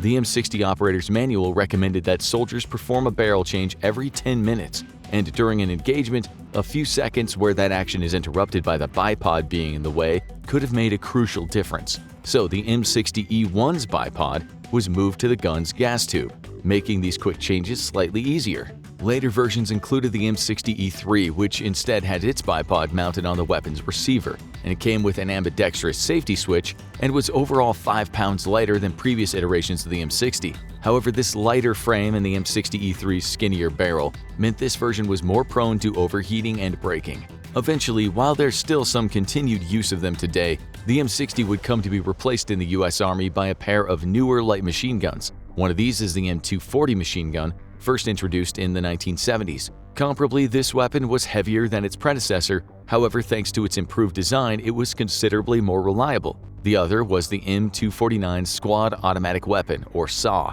which was much lighter. The M249 SAW combined the high rate of fire of weapons like the M60 with the lightweight portability and accuracy of a rifle. However, while most of the US Army and the Marine Corps started using these newer weapons, the M60's day wasn't quite done. The Navy SEALs had embraced the M60 since the Vietnam War, and the weapon's final iteration, the M60E4, saw a lot of usage among their ranks, becoming the most reliable model of the machine gun. This was in part due to the improvements that the M60E4 had over the original, including a selection of long and short barrel options for different ranged encounters. The M60E4 was also much lighter than both the M60 and the newer M240 machine guns, with an overall weight of around 21 pounds. Add that to the fact that the gun's barrels were lined with stellite, which improved the weapon's resistance to overheating and stopped it from wearing out as easily, and it also came with rails for attaching optics, as well as being lighter and smaller than the M240s. It was also reported to work more reliably in salt water, perfect for the SEALs who are known to conduct amphibious operations. Given that they're often sent on raiding missions and missions where it's essential for them to travel as light as possible, that makes the M60E4 far better suited for the type of operations the Navy SEALs are deployed on. Although, for the most part, the pig has been put back in the barn by a lot of the US military, surpassed by more improved modern weaponry, the M60 is still seeing some use amongst the Coast Guard, the Navy, and in particular the SEALs, over 60 years after it was first deployed during the Vietnam War. Not bad for a 60-year-old machine gun, right? Since their existence and operations are considered matters of national security to the United States and the Russian Federation respectively, it's largely due to leaks or carefully curated information intentionally released from within these governments that the public has had any knowledge of these two Special Forces units. Navy SEALs and Spetsnaz are famous, or infamous, depending on your perspective, for conducting high-profile missions, with SEAL Team 6 gaining widespread notoriety and media attention after their involvement in the assassination of al-Qaeda leader and 9/11 terrorist attack architect Osama bin Laden. Comparatively, the primary difference between certain United States Special Forces groups like Delta Force or the Navy SEALs and Russia's Spetsnaz is that those examples are permanent military units that exist even when not on active duty. Spetsnaz are formed as and when they are needed. So for the purposes of this video, we'll be comparing the Navy SEALs to various different Russian specialized military units that could all qualify as Spetsnaz, such as Alpha Group, Spetsnaz GRU, and Russia's Special Operations Force. So let's begin where anyone hoping to join either the Navy SEALs or a Russian Spetsnaz group would start out: training. In order to join the SEALs, there is the prerequisite that the potential recruit has to already be a part of the United States Navy. This means that they'll have already had to have completed their basic training to join the Navy. From there, entering into training to become a Navy SEAL is entirely voluntary, although it comes with a few other caveats. Volunteers must be between the ages of 18 and 29 years old. They must also be a United States citizen with a high school education or equivalent with a score of at least 220 on their Armed Services Vocational Aptitude Battery, a multiple-choice test that determines whether someone is suitable for enlisting in the U.S. Armed Forces. SEAL candidates also need to be proficient in all aspects of the English language, with at least 20/70 vision, no history of drug usage, and they need to pass a physical screening test too, as well as having no prior criminal convictions. And that's just the requirements to become considered. Even ticking all those boxes doesn't guarantee someone will become a Navy SEAL. What are the requirements to enter training to join a Spetsnaz unit? Well, surprisingly, it can be hard to come across accurate information on that. For a while, the exact nature of Spetsnaz training was kept a closely guarded secret, even within Russia itself. The exact regime for new recruits was known only to those directly involved with the special operations, such as the GRU. No, not that guy from Despicable Me who stole the moon. These are the main intelligence directorate, the Russian Federation's foreign military intelligence agency, serving under the general staff of their armed forces. The GRU acronym was used in official capacity during the time of the Soviet Union. However, the modern iteration of the main intelligence directorate is still commonly colloquially known as the GRU. They're responsible for military intelligence operations and maintaining their own special forces units. So until the 1980s, the Soviet GRU would have been the only ones to know of the abilities required to join one of their Spetsnaz units. This secrecy led to a lot of unsubstantiated rumors about Spetsnaz groups until Mikhail Gorbachev, the president of the Soviet Union from 1990 to its dissolution in 1991, who'd also been effectively directing the country as leader of the Communist Party for 5 years before that, disclosed Russian state secrets in an act of good faith to ease international tensions with the US. After the policy of glasnost, meaning openness, stories of the achievements and abilities of Spetsnaz groups reached the Western world. According to books written by many former agents of agencies such as the GRU or KGB, the training of Spetsnaz recruits was designed to foster similar skills to those of Delta Force or the British Special Air Service. Anyone applying to join a Spetsnaz group didn't need any prior military training and didn't have a long checklist of requirements to start training, like the Navy SEALs. However, to train to join a Spetsnaz group, candidates did need to have completed at least the normal basic training before attempting to meet the harsh requirements of the Spetsnaz training regime. To become a fully fledged SEAL, Volunteer recruits are expected to pass 2 months' worth of initial training to prepare them, including a series of intense and demanding physical and mental screening tests. They will also have to undergo a rigorous basic underwater demolition/SEAL or BUDS training program that can last 6 months. It's said to be one of, if not the toughest of the programs within the U.S. military, enduring a constant barrage of mental and physical conditioning. Prospective SEALs are taught several specialized skills necessary for the type of operations they'll be undertaking should they successfully complete their training. These skills include basic water competency in swimming, underwater combat, weapons and demolitions training, and navigational skills on dry land.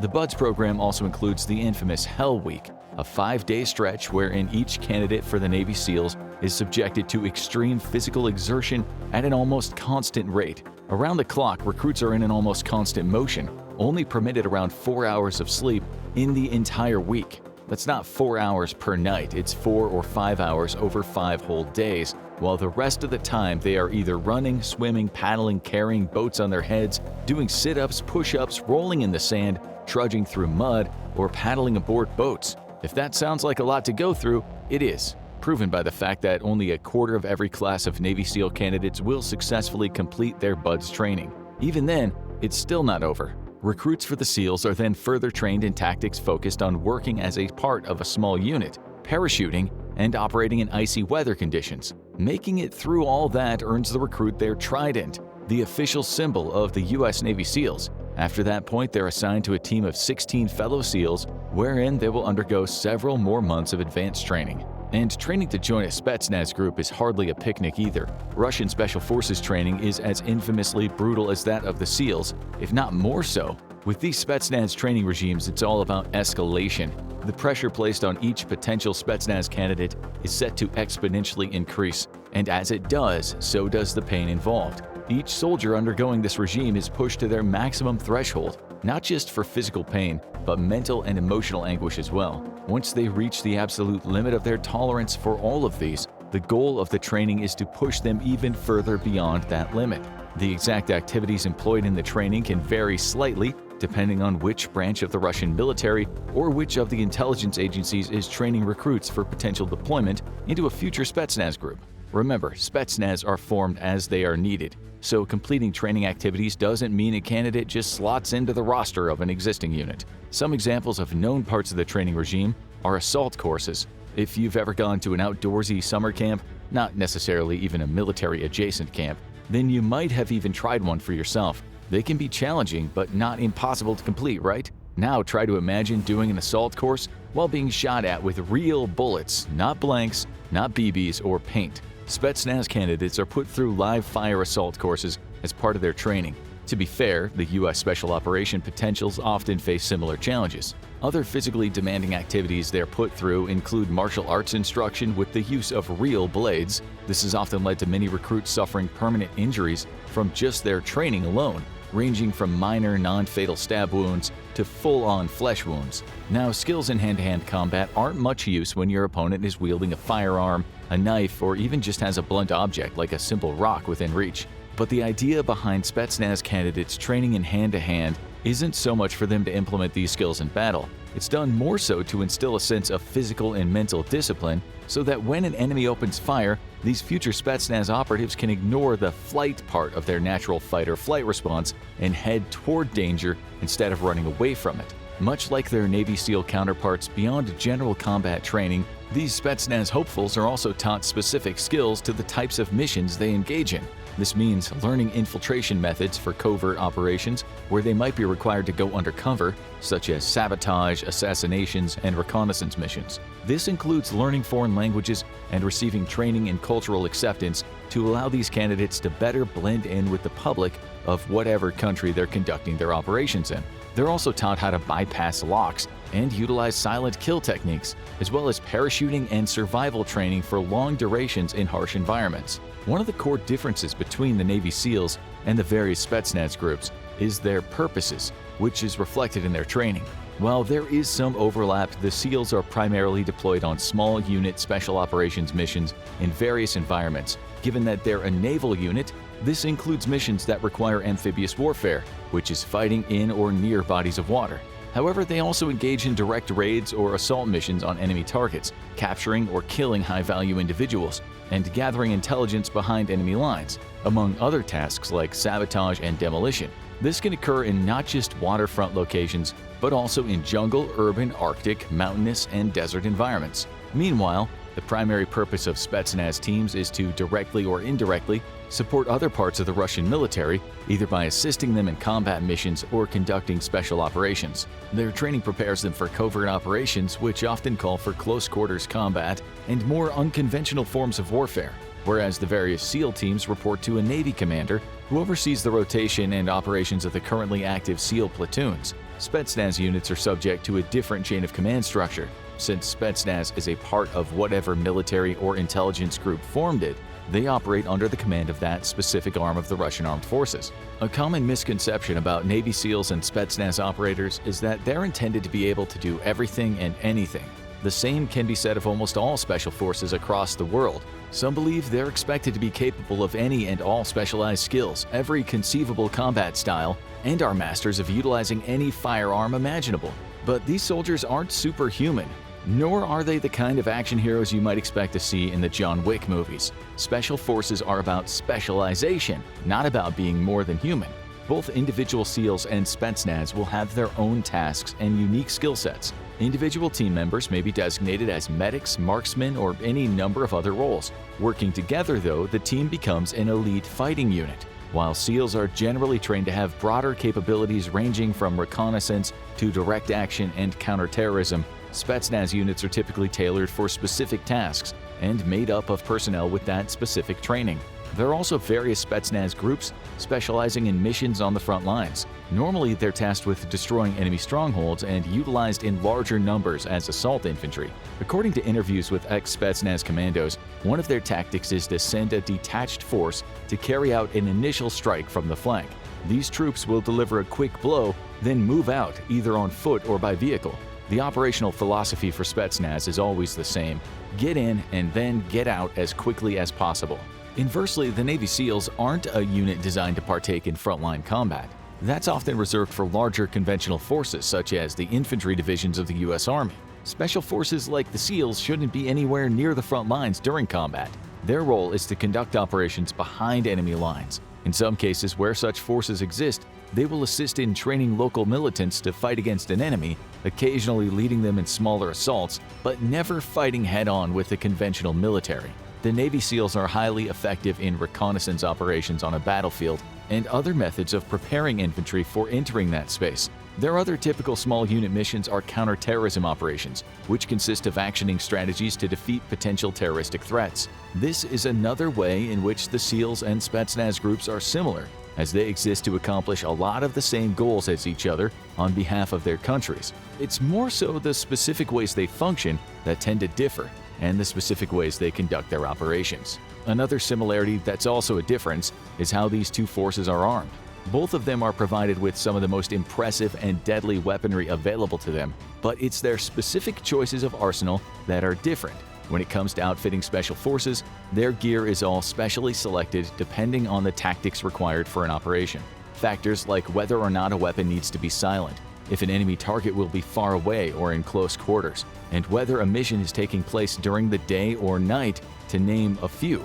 It's no secret that both the Navy SEALs and the Spetsnaz have first pick of some of the best weapons and equipment that the US and Russian military have to offer.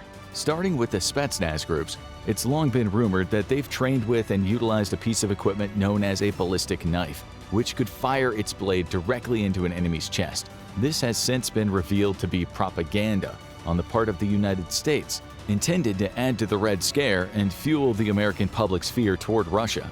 However, that propaganda might have inspired some various Spetsnaz units, as since 1986 some have been issued an NRS-2 survival knife, which can not only cut through wire but can reportedly fire a 7.62mm pistol round up to 25 meters. Other notable Spetsnaz group weapons include the Dragunov sniper rifle and SV-98 bolt-action rifle. Snipers in Spetsnaz units are highly trained and lethal at long distances, many often using modernized SVDS rifles with folding stocks. or the latter bolt-action rifle, which is typically used with a mounted variable magnification scope, giving a range of 1,000 meters. While it can also be fitted with a sound suppressor for stealthier operations, this can severely limit the weapon's mobility.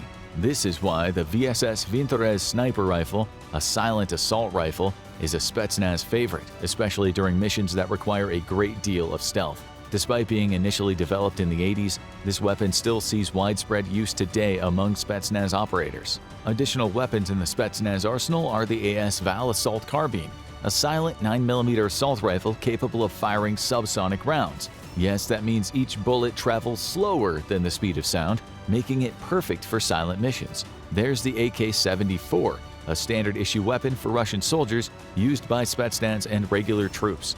This is one of the many modernized versions of the classic AK-47 that exist, and these are typically lighter and more accurate than the original. The other variations found in the hands of Spetsnaz units also include the AK-103, the AK-12, and AK-15 rifles. Navy SEALs have plenty of expensive toys of their own too, given that they have an extremely large military budget, which is also exclusively allocated to their unit. They have access to top-of-the-line gear. Much like the Spetsnaz's own arsenal, the types of weapons used by Navy SEALs will vary depending on the type of mission they're conducting. Among some of the more commonly used in the hands of Navy SEALs is the M4A1 carbine, a shorter version of the M16 assault rifle, capable of semi-automatic and automatic firing. Its numerous Picatinny rails on the receiver and the handguards allow for various scopes, sights, grips, or other attachments, including underbarrel grenade launchers, to be fitted to the M4A1, giving it a great deal of versatility. SEALs are also known to be fond of the Mk17 SCAR-H, chosen to eventually replace a number of existing weapons used by not only them but other United States Special Forces units too. This is because the Mk17 comes in 3 different variations: a standard version with a 16-inch barrel, then a shorter 13-inch and a longer 21-inch. These different barrels are designed in such a way that they can be easily switched out, meaning the Mk17 can be altered to suit a desired role, either as a sniper rifle, an assault rifle, or a close-quarters weapon. Then, of course, it would be remiss of us to not mention the pig. And no, that's not a literal pig the Navy SEALs bring into battle, although one of those feral hogs could probably do some damage. The pig is the nickname given to the M60 machine gun, a weapon first developed following the Second World War that first saw a lot of action in the Vietnam War. The M60 and its various updated versions have long been a favorite light machine gun of the US Navy SEALs, given that it could be accurately fired from the shoulder or mounted to gunner positions on vehicles. The SEALs have long favored the M60 since the Vietnam War, and although its use was phased out in favor of more modern weapons in other branches of the US military, the most updated version, the M60E4, was still suited to the missions the SEALs conduct. Since they're often sent on raids and operations wherein traveling light is essential, and the Navy SEALs are specialists in amphibious warfare, moving from water to land quickly, the M60E4 weighing less than some newer machine guns and operating reliably in salt water meant it saw continued use up to the modern day. Overall, in terms of armaments, the case is pretty much the same for both. Their firearms are subject to change depending on what the objectives and requirements of the particular mission are. Navy SEALs and Spetsnaz operators alike can use a wide array of assault rifles, submachine guns, light machine guns, sniper rifles, and pistols. While both the US Navy SEALs and various Russian Spetsnaz groups are both highly trained units, equipped with a wide range of weapons and skills that enable them to complete their operations, the primary focus and structure of both these Special Forces units are different. The Navy SEALs specialize in a variety of small unit operations, while the different Spetsnaz groups vary in their function depending on which branch of the Russian military organized them. But in terms of which of these groups would be able to take on the other in direct combat, well, it's hard to say with any degree of certainty. Neither one usually engages in pitched battles like regular infantry. Given the specific types of missions SEALs and Spetsnaz are trained for, both possess soldiers in near peak physical condition and a skill level that would make them fairly evenly matched. After all, the United States and Russia spent a staggering amount of their already enormous military budgets to ensure these units receive the highest level of training possible. With the United States, generally speaking, Considered to be the wealthier of the two countries, that might give the Navy SEALs a slight advantage in terms of the advanced weapons and the gear their troops would have access to.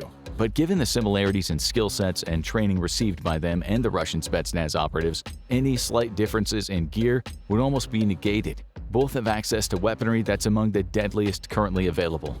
During a direct engagement, having something like an AK-74 or an AK-12 in your hands doesn't make you much more or less effective than someone wielding an M4A1 or an MK-17 SCAR-H. While it's true some firearms have advantages, like better accuracy or more stopping power, in the end, the efficiency and reliability of any weapon all comes down to the skills of the person using it, rather than its technical specifications. So, in a fight between the SEALs and Spetsnaz, that would likely be the determining factor, the skill of the individual soldiers. After all, different Spetsnaz units exist to serve different purposes. Even though they've trained to operate in a number of different environments and varying missions, the SEALs would very likely perform differently against every different Spetsnaz variation. Up against most of the Spetsnaz units formed internally within the Russian army, the Navy SEALs could have the upper hand, given their equipment and training differ from that of standard soldiers.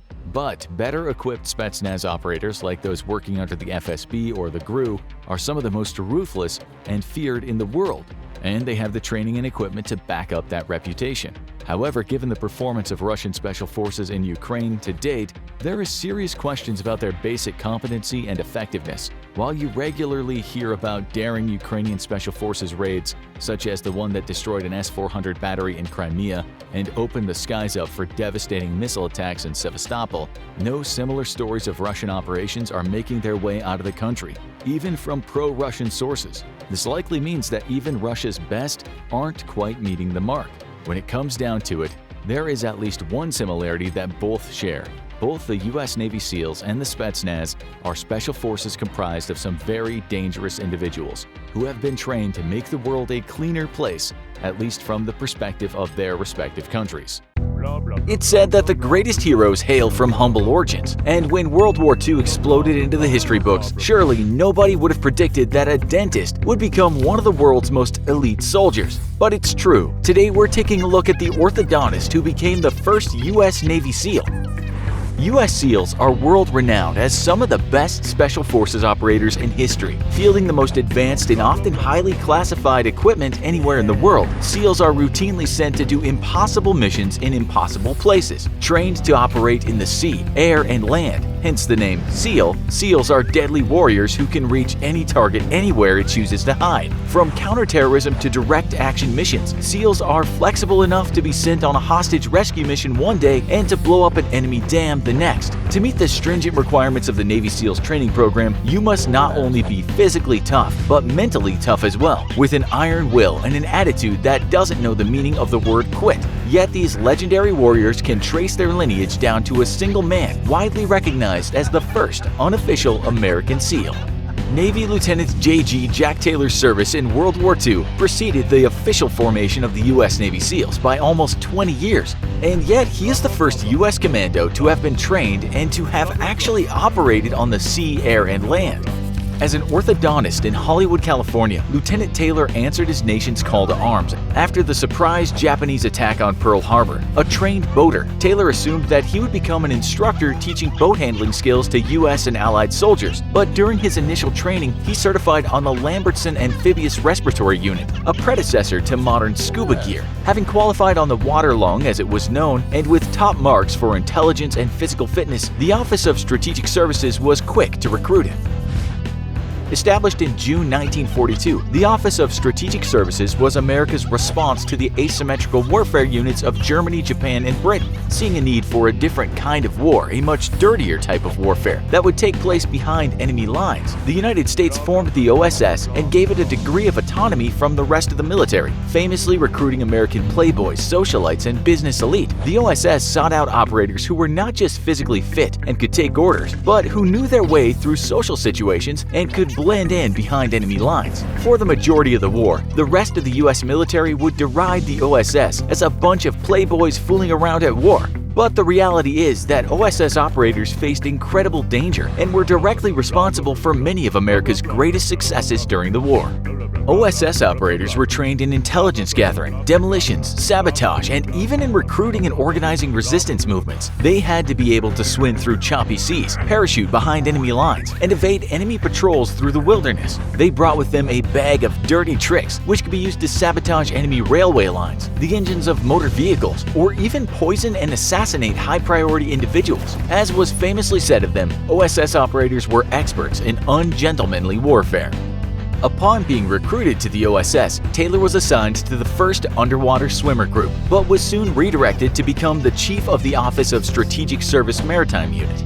The MU, as it was known, was responsible for infiltrating agents and supply resistance groups by sea, conducting maritime sabotage, and developing specialized maritime surface and subsurface equipment and devices. Its operators could be ferrying secret agents past enemy patrols into hostile territory one day and be swimming under the hull of a battleship and attaching an underwater limpet mine to the bottom of the mighty ship the next. Often, these small teams of expert divers, boaters, and swimmers could do more damage than several destroyers together could. From September 1943 to March 1944, Taylor found himself operating in the Mediterranean. Here, Germany had been forced to send forces to aid its ally, Italy, after the Italians suffered defeat after defeat to Britain's African forces. With the Allies holding key bases in the Mediterranean, the Axis powers waged a brutal campaign against what they feared would become an Allied toehold, which could lead to an invasion. To support the war, Taylor and his men helped deliver spies to their targets along the Greek and Balkan coasts, as well as weapons, explosives, and other supplies to partisan forces behind enemy lines. As the Germans devastated Ally supply convoys, Taylor and his men became critical in quickly delivering critical supplies to Allied forces, his small, agile boat proving difficult to spot from the air. For 3 months, though, Taylor left the sea behind to personally lead a team of commandos behind enemy lines in central Albania. There, Taylor and his men carefully scouted out and reported on the location of enemy fortifications, supply dumps, and artillery positions. He would also shadow major troop movements and relay their plans via radio. Aware that a team of enemy spies was in the area, the Germans hunted for Taylor and his men time and again. Yet on 3 separate times, Taylor and his men narrowly avoided the German ambushes. For his daring feats behind enemy lines, Taylor would be nominated for the Army's Distinguished Service Cross, but being a sailor was instead awarded the Navy Cross. After D-Day and the successful landings at Normandy, the Allies began a push toward Germany itself. In Italy, Allied forces fought a brutal campaign north, pushing back the Germans inch by inch. The whole way, Allied forces were helped by partisan groups who had often been fighting the Germans for years behind enemy lines. Yet, as the Allies prepared to break out of Italy, military planners realized that they had no contact with partisan groups in Austria. In order to break Germany's grip on Europe, the Allies would need the help of these freedom fighters, but making contact would be an extremely dangerous undertaking, and exactly the type of mission the men of the OSS were perfect for. Personally picked to lead a 4-man team into Austria, Taylor was tasked with making contact with Austrian partisans and gathering intelligence on German troops and fortifications. Parachuting into Austria would fulfill Taylor's air requirement of a Sea-Air-Land Commando, and he became the first U.S. soldier to conduct commando missions in all 3 domains. However, the mission ran into trouble almost from the get-go, with the pilots unable to drop the team's radios and other major equipment after the men had jumped. Accompanied by 3 Austrian corporals liberated from a POW camp, one of them became extremely ill in the first few days following the jump, and Taylor was injured on the jump. Nonetheless, the team gathered what equipment they could and began their mission to collect intelligence and make contact with friendly Austrian partisan forces. The team would photograph many German defensive positions and made contact with and ascertained the loyalty of various anti-German groups. As the mission neared its end, they formed a network of supporters who could be counted on to aid the Allies when the major push into Europe began. Yet, without a radio to communicate their critical information, the team was forced to attempt to slip through German lines and into Italy to rejoin Allied forces. On the night before their escape attempt, Taylor and his men were ambushed at their safe house and captured by German forces. Delivered to the Gestapo, the Germans slapped and kicked Taylor around, trying to force him to admit that he was a civilian and not a U.S. officer, which would have exempted him from the Geneva Convention protections. Taylor steadfastly refused to make the false confession, and eventually he was transferred to a holding cell and taken to a new interrogation. There, his interpreter would end up being an undercover Allied agent who was so visibly shaken at recognizing Taylor that in a later report Taylor would say that he was afraid the agent would blow his cover. The German commander asked about Taylor's mission and then asked why the Americans were bombing them when they had never once launched an attack against the US. Taylor quickly pointed out the fact that the only reason the Germans hadn't bombed the US was because they were thankfully out of range. Then the commander asked him how long he had thought the war would last, and Taylor said 6 months, to which the commander agreed. However, when he asked him who would win and Taylor said the Allies, the commander laughed. In less than a year, the Germans would surrender. After 4 months of interrogations, Taylor was eventually transferred to the infamous extermination camp of Mauthausen. After the guards discovered that Taylor was an American officer, he initially received humane treatment, even being offered cigarettes and brandy. Yet when he refused to cooperate with his interrogators, he was stripped of his legal status as a captured POW and instead labeled as a political prisoner. This was a violation of the Geneva Convention, but allowed the Germans to dispose of him as they wished. His uniform was taken away, and he was forced to dress in civilian clothing. He was beaten several times and witnessed numerous executions of other prisoners.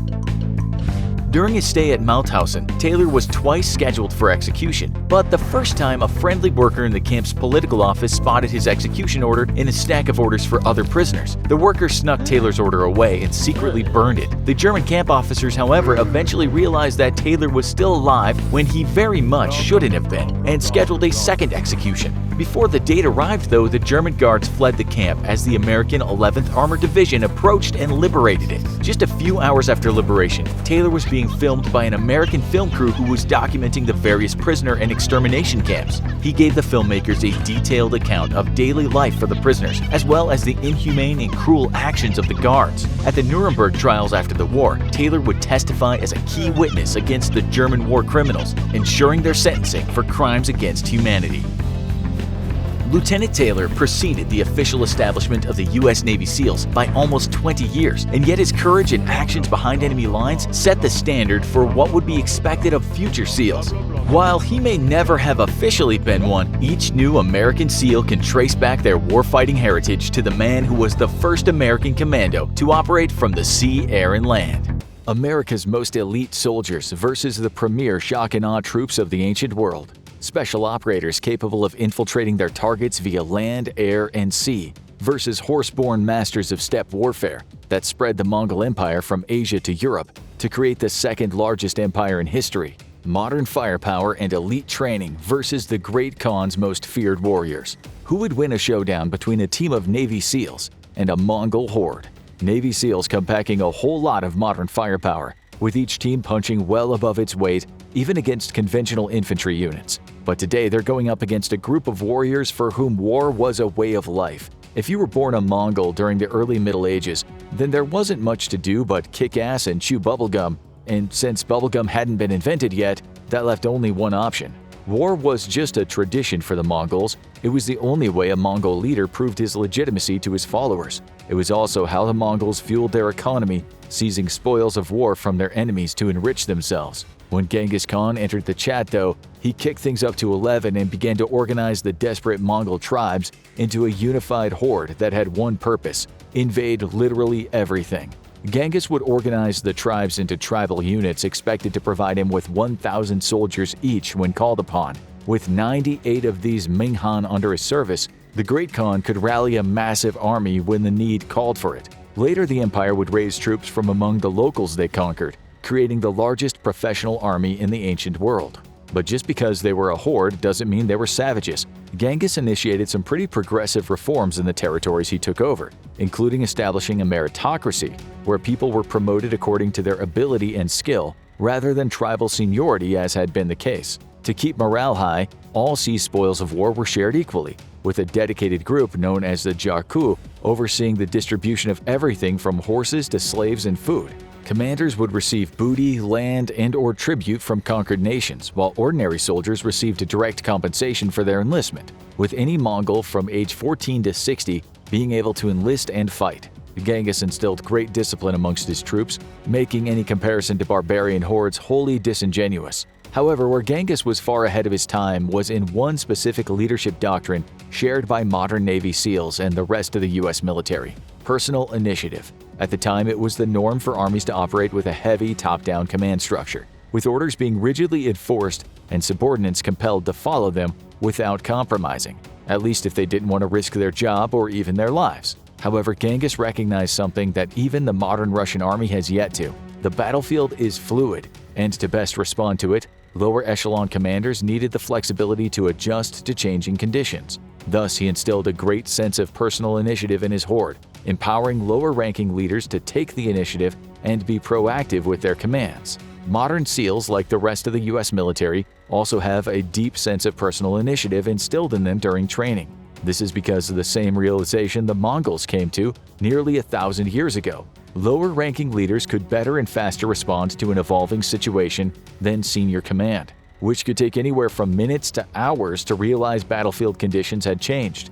But that level of initiative isn't easy to achieve, as it requires great trust in the quality of your training and military education delivered to both soldiers and leaders up and down the chain of command. It requires a very specific culture, and the difficulty in attaining it is best summarized in the remarks of a Chinese general to his American counterpart when observing a recent U.S. exercise, with the Chinese general impressed at the personal initiative of junior leadership in combat conditions and stating that Chinese military culture is, quote, at least 5 generations behind.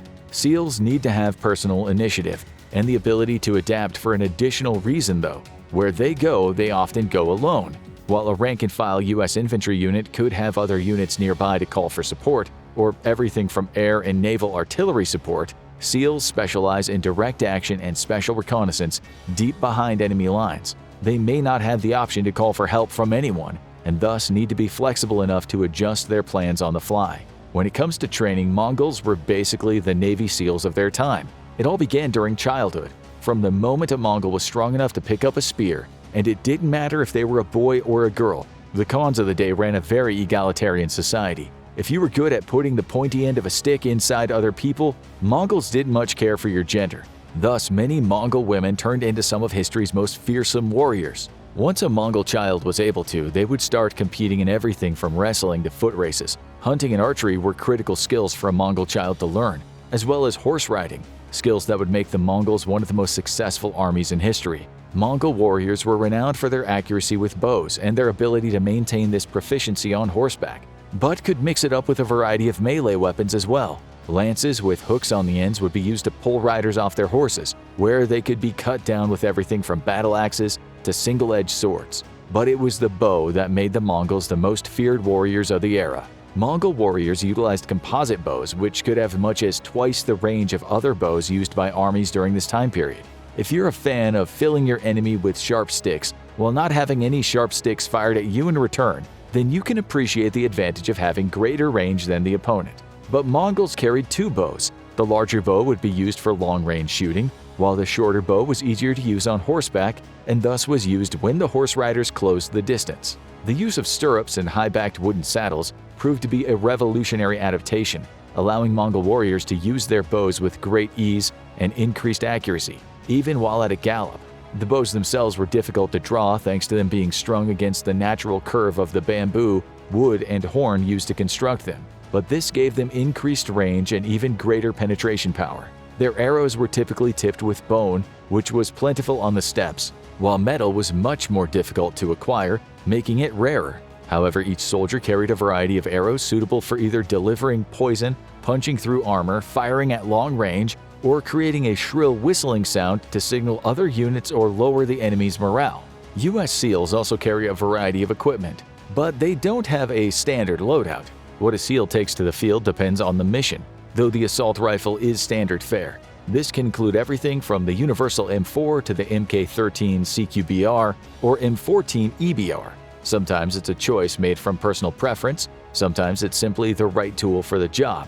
If a SEAL team is infiltrating Houthi-controlled territory, as we know is currently happening, it doesn't make sense for them to be carrying M4s made by good old Uncle Sam. Instead, they'd likely carry something more local so they draw less attention.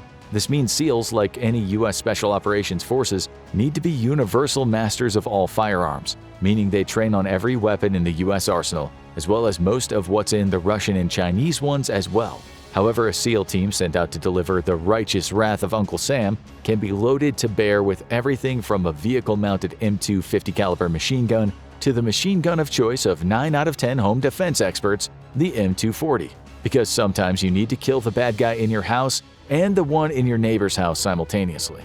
SEAL marksmen will utilize a variety of sniper rifles to reach out and bring democracy at all ranges of 1,500 plus yards. An MK12 Mod 1, essentially a modified M16, might be perfect for accurately supporting your buddies in a firefight, while the M82 50 caliber anti-material rifle is the weapon of choice for making unarmored and even moderately armored targets disappear. Underbarrel grenade launchers let SEALs bring the party to multiple opponents in a 15-meter radius all at once, or activate the extended warranty of any lightly armored vehicle. But when SEALs want to send a strongly worded letter of disagreement to the enemy, they do so with either the Javelin anti-tank guided missile or the M136 AT-4 rocket launcher. The Javelin is by now a legend and has recently become an unofficial patron saint of Ukraine, with the distinction of turning thousands of Russian tankers into Russian astronauts. The Javelin can either be fired straight into enemy vehicles or in the preferred top-down attack profile that makes it so good at briefly bolstering the roster of the Russian Air Force with Russian tank crews. In either configuration, it employs a dual-charge warhead that's designed to first slap explosive reactive armor out of the way, so an explosively formed jet of liquid all-American freedom can bore through armor and subject anyone and anything in the way to an extreme emotional event. But as fun as the Javelin is, sometimes you need a lot of people to leave the chat all at once, or maybe the enemy's holed up in a bunker and rudely refusing your invitation to exit. That's where the AT-4 comes into place. Sweden does two things well: chocolate and recoilless rifles. Produced by Saab, the AT-4 is the infantryman's solution to the age-old question of what to do when a small building is in your way. The answer is, of course, make it disappear. And this is where the AT-4's high-explosive dual-purpose 502 round comes into play. The round can be set to detonate either on impact or after a brief delay. The former setting makes it suitable for taking out lightly armored vehicles, while the latter makes it a wizard at leveling buildings. The round will typically punch through the outer wall of the building to say hello to everyone inside shortly before turning them into atoms and collapsing the entire structure down on them. Because sometimes the quickest path past an obstacle is not to go around or over it, but through it. The AT-4's variety of rounds allows it to take on a wide variety of targets, adding to the flexibility of a SEAL team, which is likely going to have to be completely self-reliant when deep behind enemy lines. When it comes to mobility, Mongol warriors were unrivaled in their day. Each soldier could have as many as 16 horses at their disposal, and would rotate horses so as to not exhaust any of them. This allowed them to move with incredible speed, allowing Mongol armies to travel as much as 75 miles in a single day. With such high mobility, the Mongols often enjoyed the benefit of surprise, and they would ensure that they kept that surprise all the way up to the battlefield. While during battle, orders could be relayed via whistling arrows, drums, or gongs, the first attack would always be carried out in complete silence. This could have caused some confusion amongst the defenders, who might have mistaken a charge for simply repositioning. In places like the remote mountains of Afghanistan, SEALs also utilized horses. Also a light, agile force, SEALs are delivered to their targets in everything from nuclear submarines to inflatable rubber rafts and even ordinary bicycles. Currently, the Department of Defense is investing heavily into electric motorbikes to give special operators a silent and agile option while on a mission behind enemy lines. With the ability to penetrate a target with speed and stealth over land, air, and sea, SEALs have the ability to pop up exactly where an enemy expects them the least. This ability to surprise an enemy mirrors that of the Mongol hordes, whose prolific cavalry could speed them along so quickly that an enemy army was often caught unaware and unprepared. When it comes to defense, the Mongols wore a variety of armors. Their light cavalry forces would often wear tunics made of thick quilted felt or leather, trading protection for agility. Even their heavy cavalry, though, was lightly armored in comparison with other forces of the time period. Their armor would consist of similar thick leather tops and pants, but interwoven with either strips of metal or even animal bones. Hardened or lacquered leather was also common and could provide excellent protection against slashing weapons, though it wasn't as strong against a thrusting one. The Mongols didn't produce very much plate armor or chainmail, preferring to dex tank instead, but they would sometimes wear captured pieces of plate and chainmail from the foes they defeated. One thing the Mongols adopted from nations they conquered, specifically the Chinese, was the use of silk undershirts. These silk undergarments weren't just about feeling fancy, but served a crucial battlefield purpose. When struck by an arrow, the silk had the unique property of wrapping itself around the arrowhead, which helped minimize bleeding and protected the wound. It also made the arrow much easier to remove. Silk seems like a strange choice to wear to war, but the Mongols found an excellent use for it thanks to their absorption of Chinese knowledge. This assimilation was commonplace throughout the Mongol Empire, with the horde readily adopting new weapons, tactics, or techniques from the people they conquered. Given how important horses were to the Mongols, they too could expect to be armored. Plate armor was typically reserved for the horse's head, and usually each animal would enjoy long coverings made with stiffened leather, which was commonly interlaced with bone and metal strips. Mongol horses weren't as large or as strong as those bred in Europe and needed to remain agile anyway due to the Mongols' tactics, so full plate armor was rare for a steed. Along with personal armor, each Mongol warrior would wear a helmet that would either be made of iron or hardened leather. These helmets would sometimes have a neck guard that came down to protect the back of the neck, and a spike or a ball and a plume would often adorn the top of it. Traditional Mongol fur hats with upturned brims were also commonplace. Unlike many Western armies, the Mongols did not make widespread use of the shield. Only infantrymen would carry shields, and they would typically be small and circular, made of wicker or leather. These were made to protect the troops from arrows more so than blows from melee weapons, with Mongol warriors preferring mobility over protection, putting most of their points into dex instead of strength during character creation. Body armor worn by modern SEALs has been evolving since the year 2000, when the US issued the first fully ballistic armor meant to be worn by all combat troops. The Interceptor body armor system would eventually be replaced in 2007 by the improved outer tactical vest, an upgrade over the previous iteration of body armor. The biggest of these changes was the adoption of the enhanced small arms protective insert ballistic plates, which offered far better protection against a large range of ballistic threats. The IOTV system is modular, meaning that it can be scaled up or down depending on the projected threat environment, or a need for mobility and endurance. The core vest with ballistic plates is always worn, but can be supplemented with additional protection. The enhanced side ballistic inserts protect the flanks of a soldier, which are normally unprotected, given that the main armor plates are worn over the chest and back. The deltoid and axillary protector systems offer neck, throat, as well as deltoid protection, and a groin protection extension can be attached for nearly full frontal ballistic protection. Fully kitted up, this can give a soldier excellent protection and acceptable mobility, but it can be cumbersome and sap an individual's endurance very quickly, making it a less than ideal choice for missions requiring a lot of traveling, but excellent for kicking down doors. While still in use, the modular scalable vest system is currently in development and expected to be adopted soon.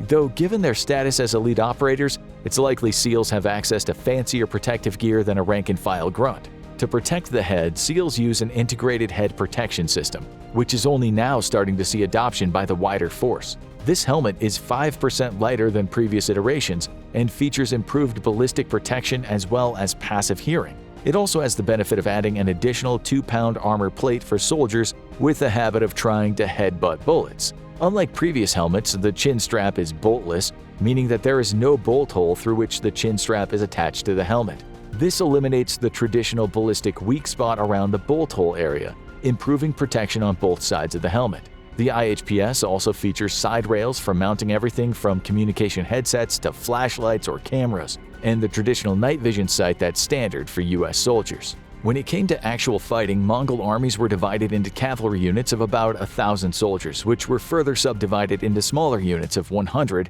and then down to units of 10. This created a multi-stepped chain of command, which enhanced their encouragement of personal initiative and made the Mongols very flexible and able to adapt to battlefield conditions. Surprisingly, Mongols made up only a small part of their own army. The bulk of their army would be made up of units from territories they had conquered, which would fight according to their own style. But the pure Mongol force, which spearheaded much of the empire's conquests, were normally made up of around 10,000 Mongols, and surprisingly, this often left them outnumbered by their enemy. However, with superior mobility and speed, they overcame the numbers disadvantage with stunning results, and rather than slaughter the defeated, they were often simply absorbed into the horde. On the attack, Mongols preferred to use deception when possible. A smaller force would go out and engage the enemy, only to feign a withdrawal. Pursuing enemy troops would then be surprised by the main body of the force, who would take advantage of their disarray to overwhelm them. However, when an enemy did not fall for the ruse,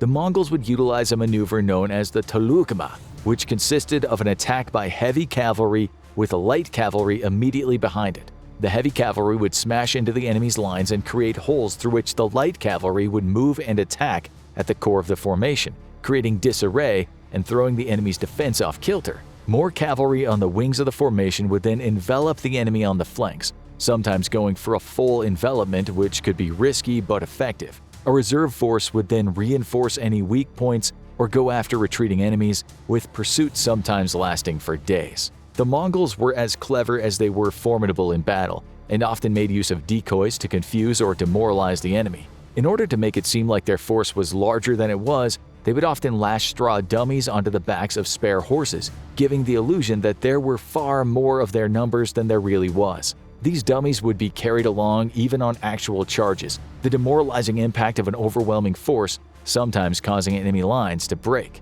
Masters of deception, they would also light bushfires to create thick smoke screens. These smoke screens would allow them to move their forces around without being seen, confusing the enemy as to where and when the attack might come, or simply as to the total number of forces they were facing. Once they even tied leaflets to a kite and flew them over the Jin city of Kaifeng, with the leaflets falling down into the city and promising a cash reward for anyone who defected. However, a key tactic in the Mongol conquest was the use of terror as a weapon. In order to avoid prolonged and costly campaigns, the Mongols would sometimes execute the entire population of a city, even including its animals, and then leave a handful of survivors. These survivors would flee across the land, spreading news of the atrocities they witnessed. This caused other cities to surrender on sight of an approaching horde, hoping for mercy, which was often given, and sparing the Mongols the cost in lives and treasure in taking individual cities one by one. Another clever tactic employed in their fight against the Jin Jurchen dynasty of northern China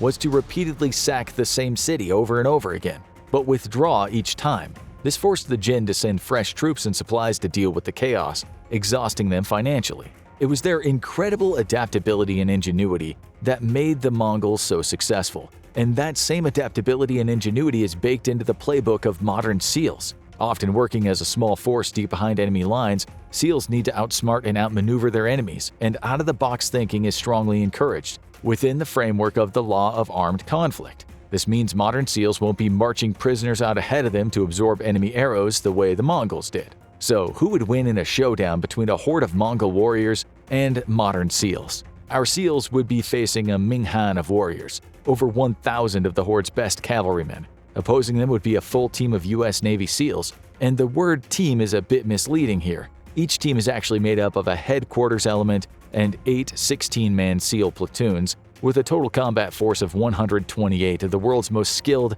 and best-equipped soldiers. Equipped for the fight at hand, each platoon would be split into 2-man squads, with each squad bringing at least one machine gunner to the fight. Each SEAL could also be equipped with the AT-4 recoilless rifle, utilizing high explosive rounds for use against mass targets. Riflemen equipped with underbarrel grenade launchers can supplement the explosive firepower with up to 18 rounds of 40mm grenades. Things look grim for the Mongols, and indeed they are. 128 men armed with firearms capable of killing at ranges of hundreds of meters, while the Mongols can't begin to launch arrows from their composite bows until reaching 350 meters, and even then with dubious accuracy and penetration power against a fully protected SEAL. Yet the Mongols proved to be incredibly adaptable, and realizing the power of modern weapons employed against them, would immediately disperse their forces so as to limit how many could be killed by a single rocket, grenade, or machine gun strafe. With their incredible speed, the Mongols would pay a heavy price, but could easily get several hundred soldiers into melee range, even if suffering catastrophic casualties in the attempt. Once in melee, many of the SEALs' modern advantages are nullified, and the fight swings firmly in favor of the Mongols. In the end, given their superior numbers and more importantly ability to get in close fast, the Mongols would win the day simply because they were better equipped and trained for hand-to-hand combat. It would be one of the costliest victories the Horde had ever scored, but SEALs are simply not structured to take on large threats. With a lack of heavy weapon elements, a SEAL team would underperform in this scenario in comparison to an equivalent normal US Army or Marine Corps infantry force. In that case, the Mongols would face heavy weapon squads with attached mortar elements and significantly more firepower given the larger size of standard infantry platoons. SEALs are hit-and-run forces, not designed to engage in stand-up fights. For this reason, we're declaring the Mongols the victors today. though it's likely that being so impressed by their capabilities, the Mongols would simply offer the SEALs the opportunity to join their horde. Marine Raiders versus Navy SEALs, two elite forces within the US military's amphibious forces. But what's the difference between the two, and who is really the best? The Raiders trace their controversial history back to World War II. In the opening days of the war, the United States found itself on the back foot in the Pacific, and President Roosevelt recognized the need to both raise the morale back home after the devastating attack on Pearl Harbor and strike back at the Japanese in anticipation of a greater Pacific offensive. However, it would take time for the Navy to rebuild its capacity, which put the Marine Corps out of the fight until they did. Impressed by the success of the British commandos in Europe and abroad, the president requested an American counterpart be established for combat in the Pacific. Given their duty as amphibious assault troops, the Marines were a natural fit for this request, though there was significant resistance to the idea. In the eyes of much of the Marine Corps leadership, all Marines were elite soldiers, and there was little need to differentiate a separate group within the Marines for commando duties. Thus, the term Marine Commandos was rejected, and instead the 1st Battalion 5th Marines would be redesignated to simply the 1st Separate Battalion, with the creation of a 2nd Separate Battalion to accompany it. Admiral Chester Nimitz soon stepped in and told the Marines to knock the semantics off, instructing the Corps to develop these two units into elite commando units, specifically to conduct raids against lightly defended Japanese islands. To avoid any further controversy, the name Raiders was chosen and adopted, allowing precious Marine egos to remain unruffled for the duration of the war. On February 16, 1942, the Raiders were officially formed and would soon see combat duty. The Raiders would be heavily influenced by Major Evans F. Carlson, a legend in his own right, who had been part of the expedition to capture Pancho Villa in Mexico and a veteran of World War I. He served as an intelligence officer in China, where he was exposed to the tactics and strategies of the Chinese Communist guerrillas, becoming deeply impressed with their effectiveness against Japanese occupying forces. It would be these experiences that would directly influence the Raiders' strategy and equipment. The men who would make up these elite units were handpicked from a group of volunteers. Carlson took command of one of the two Raider units, with Lieutenant Colonel Merritt A. Red Mike Edson taking command of the second. Carlson would eschew traditional American military doctrine, placing little emphasis on rank and instead focusing on skill and ability to mold natural leaders. He also introduced a process of indoctrination, instilling in each man the values that they were fighting for and why: the defense of the homeland and a Pacific liberated of the Japanese threat. He took deep inspiration from his time in China, describing to the men the horrors of Japanese occupation and the need to liberate the occupied territories once and for all. He also adopted the Chinese phrase gung ho as a motivational slogan, a term that would become widely adopted by the American military in the years to come.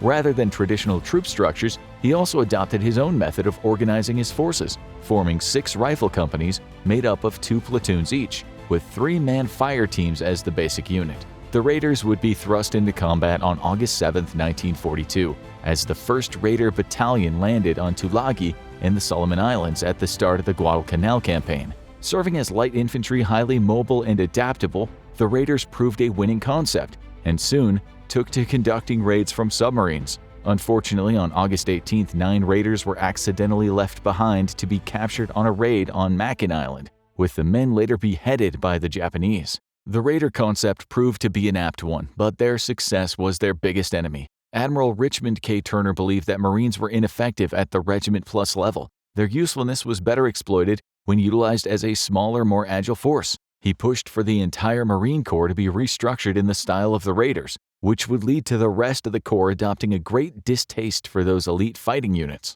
Nonetheless, the number of Raiders grew with their successes, with 2 additional battalions created in the fall of 1942. Carlson's idea of forming men into 3-man fire teams and 10-man squads would become widely adopted by the rest of the Corps. However, the greater needs of the Marines would soon end the Raider program. By 1944, the Marines would have 4 divisions in active service, with 2 more being formed. However, these 2 new divisions were experiencing significant manpower shortages given the amount of Marines designated to specialized units. To get the needed 2 extra divisions fully manned, they'd have to pull from existing organizations within the Marines. By 1944, there was little need for command-style operations in the Pacific. The development of the amphibious tractor, which allowed Marines to land on beaches inside of vehicles, which could then continue providing fire support, eliminated the need for light infantry in large amphibious assaults. Further, with the momentum in the Pacific decidedly swinging in the Americans' favor, the raiders themselves were more often than not finding themselves assigned to light infantry duties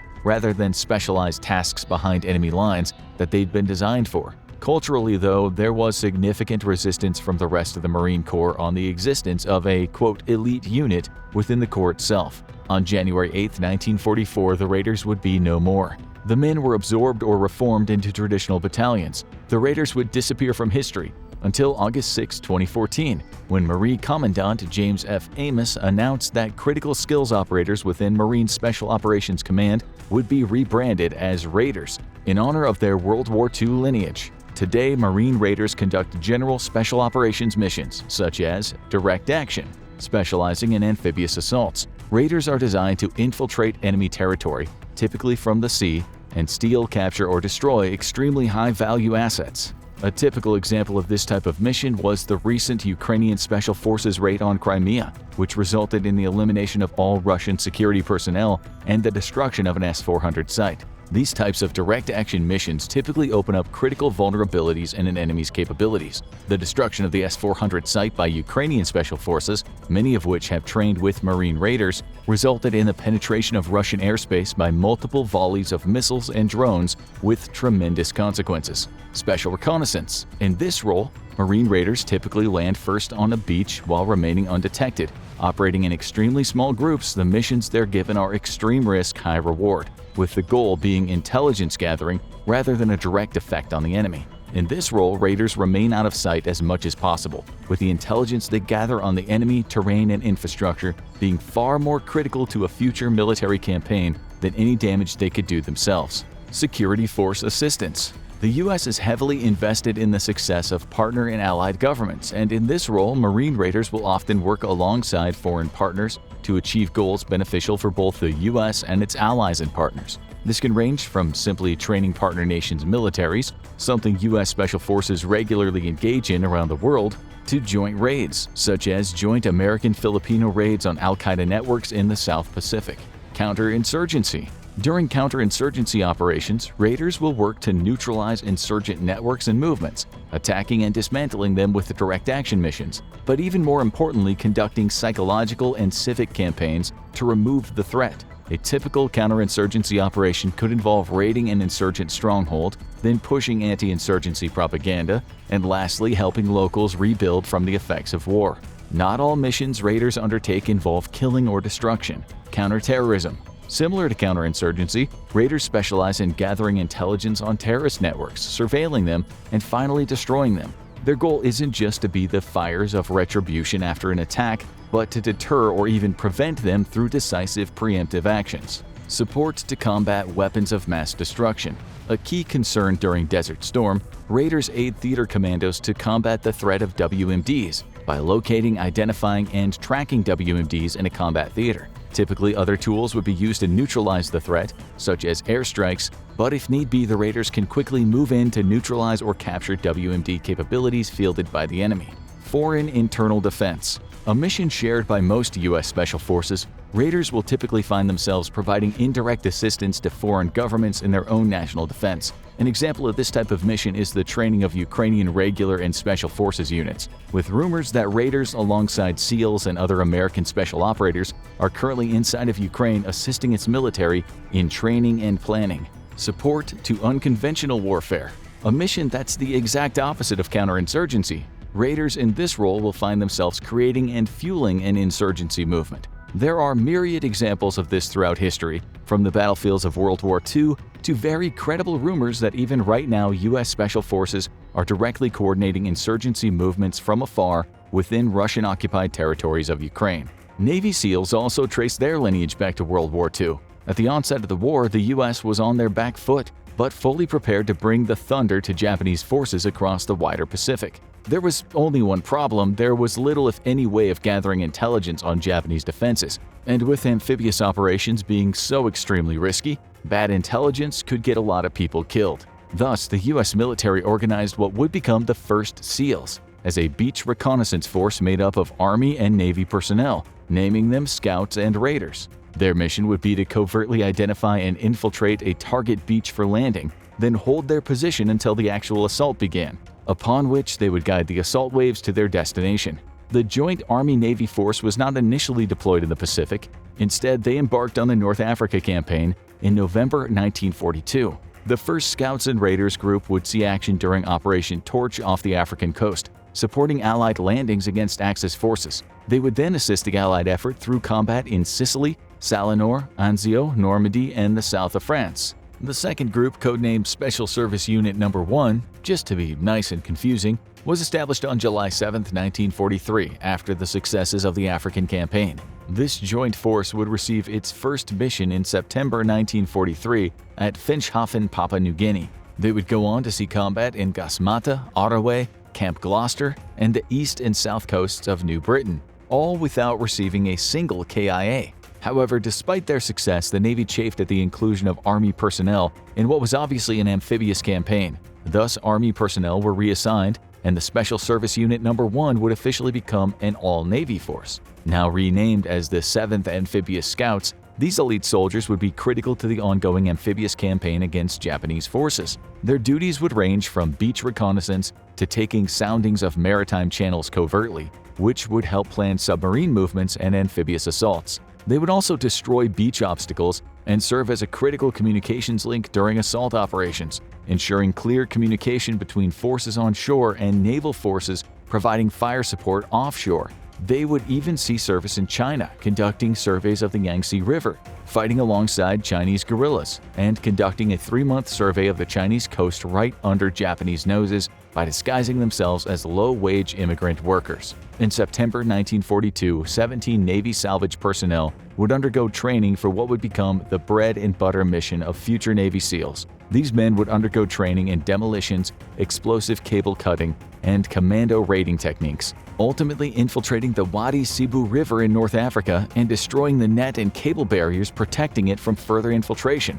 This paved the way for the USS Dallas to push into the river and deliver a force of U.S. Rangers who captured the airfield at Port Leyte, catching Nazi forces completely by surprise. In May 1943, there was an urgent need to dramatically expand naval demolition capabilities, and the Operational Naval Demolition Unit No. 1 was established at Amphibious Training Base Solomons in Maryland. 6 officers and 18 enlisted men were repurposed from the CB Dynamiting and Demolition School to undergo exhausting training, after which they were sent to assist in the invasion of Sicily. The program was so successful that the original training site had to be greatly expanded to accommodate new recruits, primarily taken from volunteers out of the Navy's Seabees and Civil Engineers Corps. The prototype SEALs would undergo a baptism of fire in the greatest and most difficult amphibious operation in history. During the landings at Normandy, these elite units would blow open gaps in German defenses critical to the success of follow-on forces. However, at Omaha Beach, they would succeed in their mission, directly influencing the overall success of the landings. After being assigned to Operation Dragoon in southern France, there was no further need for amphibious operations in Europe, and all personnel were transferred to the Pacific Theater, integrated into the underwater demolition teams currently making life unpleasant for Japanese forces across the theater. The Office of Strategic Services, itself a progenitor to the CIA, would also play part in the heritage of Navy SEALs. These American commandos were modeled after the success of British commandos operating behind enemy lines in Europe. They would often infiltrate enemy territory via amphibious delivery, making Navy personnel an easy fit into the OSS program. Once behind enemy lines, they would conduct reconnaissance and direct action missions against priority targets, as well as gather intelligence and stoke up insurgency movements. The general order of the OSS was to, quote, create hell for the enemy.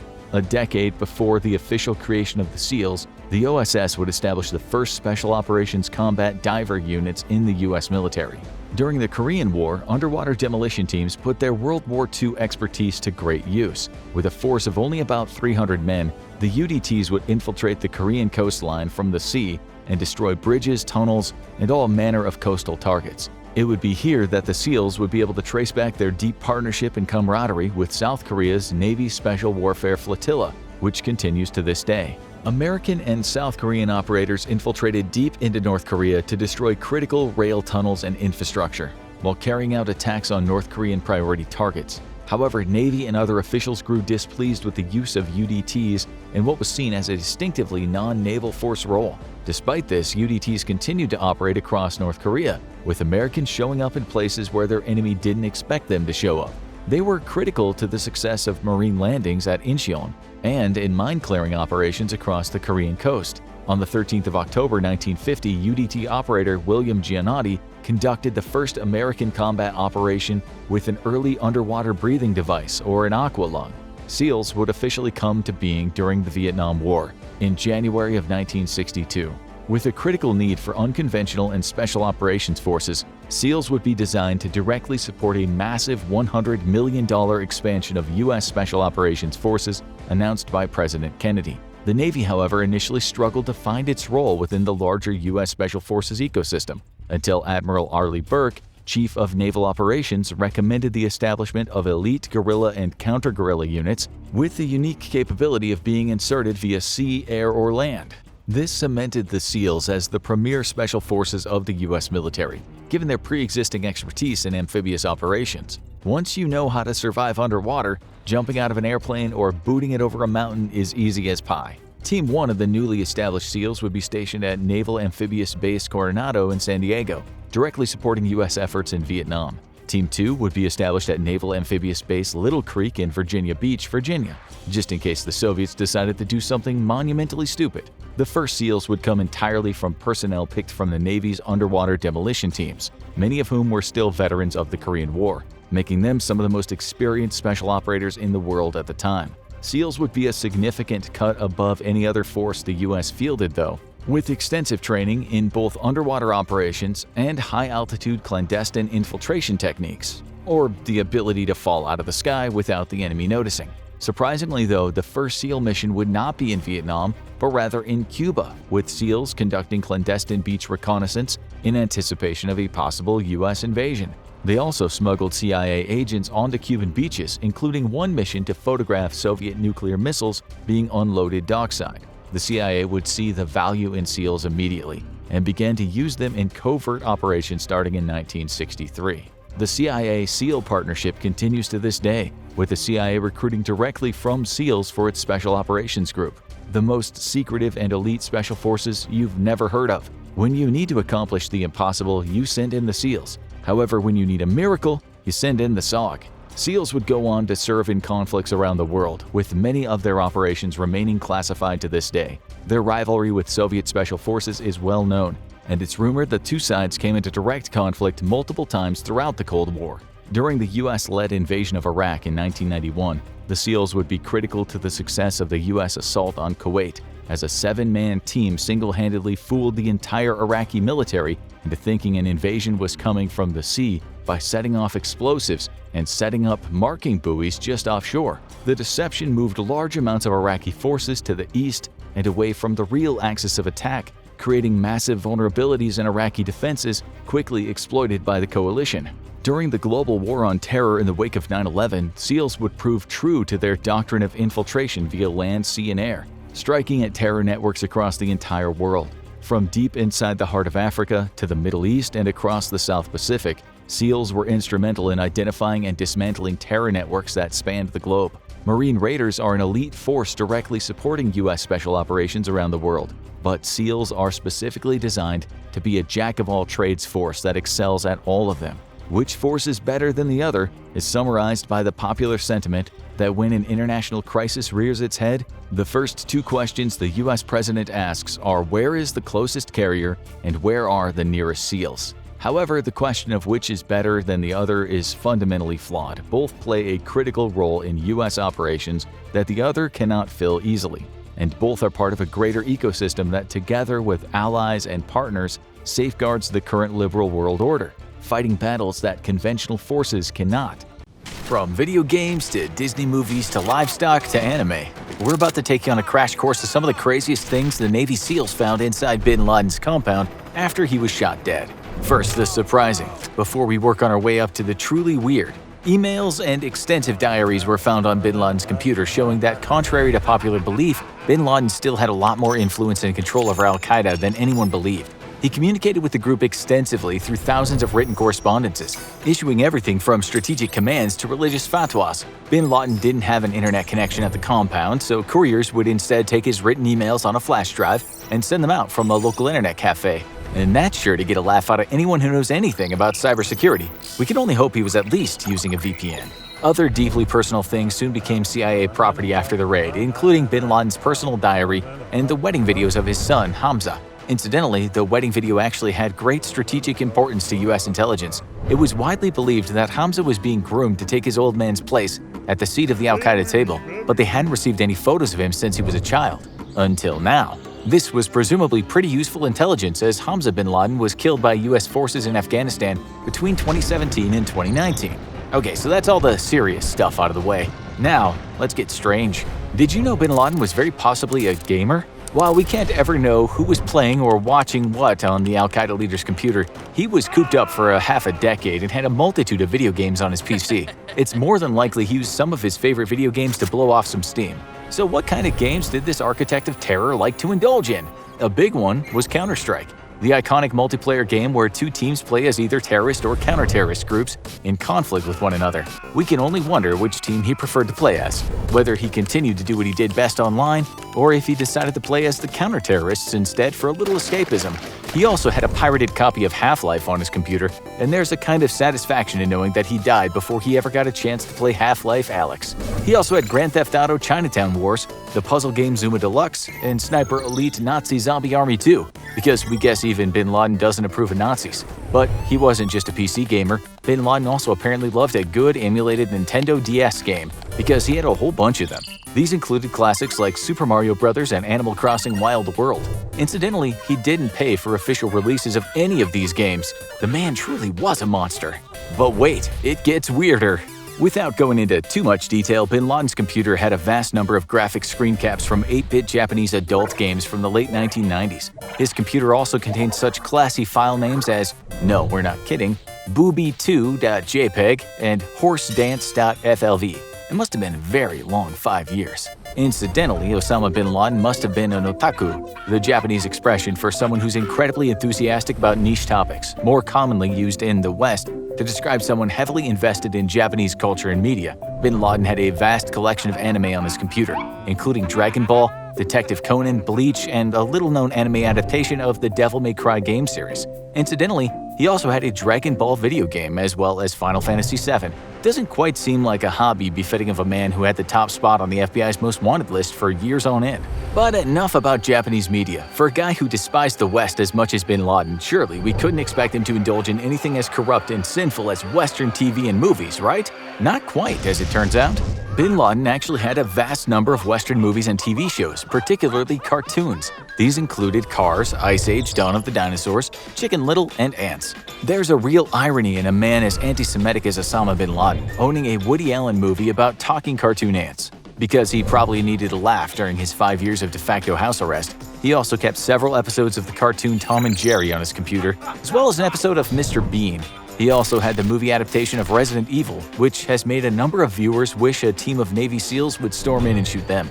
But he wasn't all about the fiction. Like many of you fine intellectually curious infographics fans, he was also a lover of documentaries. These included Mysteries of Egypt, Sex Crimes and the Vatican, BBC Battlefields, and Welcome to the 11th Dimension, the final part of Nova's Elegant Universe series, a surprising pick for a hardline religious fundamentalist. But without a doubt, bin Laden's favorite documentary topic was himself. That's right, bin Laden had a large number of documentaries about himself and his crimes, including Biography, Osama bin Laden, and Where in the World is Osama bin Laden? These presumably gave him a little bit of self-esteem boost whenever the isolation was getting too much for him. In the interest of balance, he also owned a copy of Loose Change 2, the 9/11 truther documentary created by Alex Jones, suggesting the attack was an inside job. We can only assume bin Laden thought of this one as a dark comedy.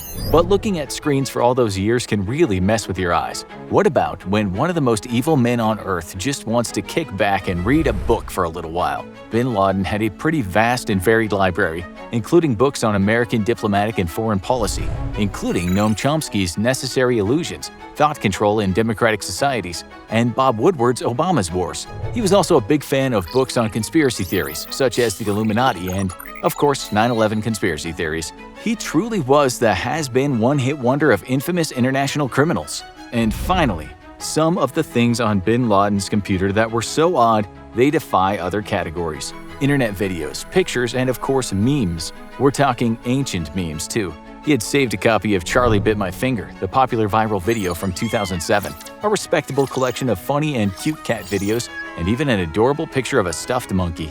He also had a weirdly high number of crochet guide videos, including a guide to crocheting an iPod sock.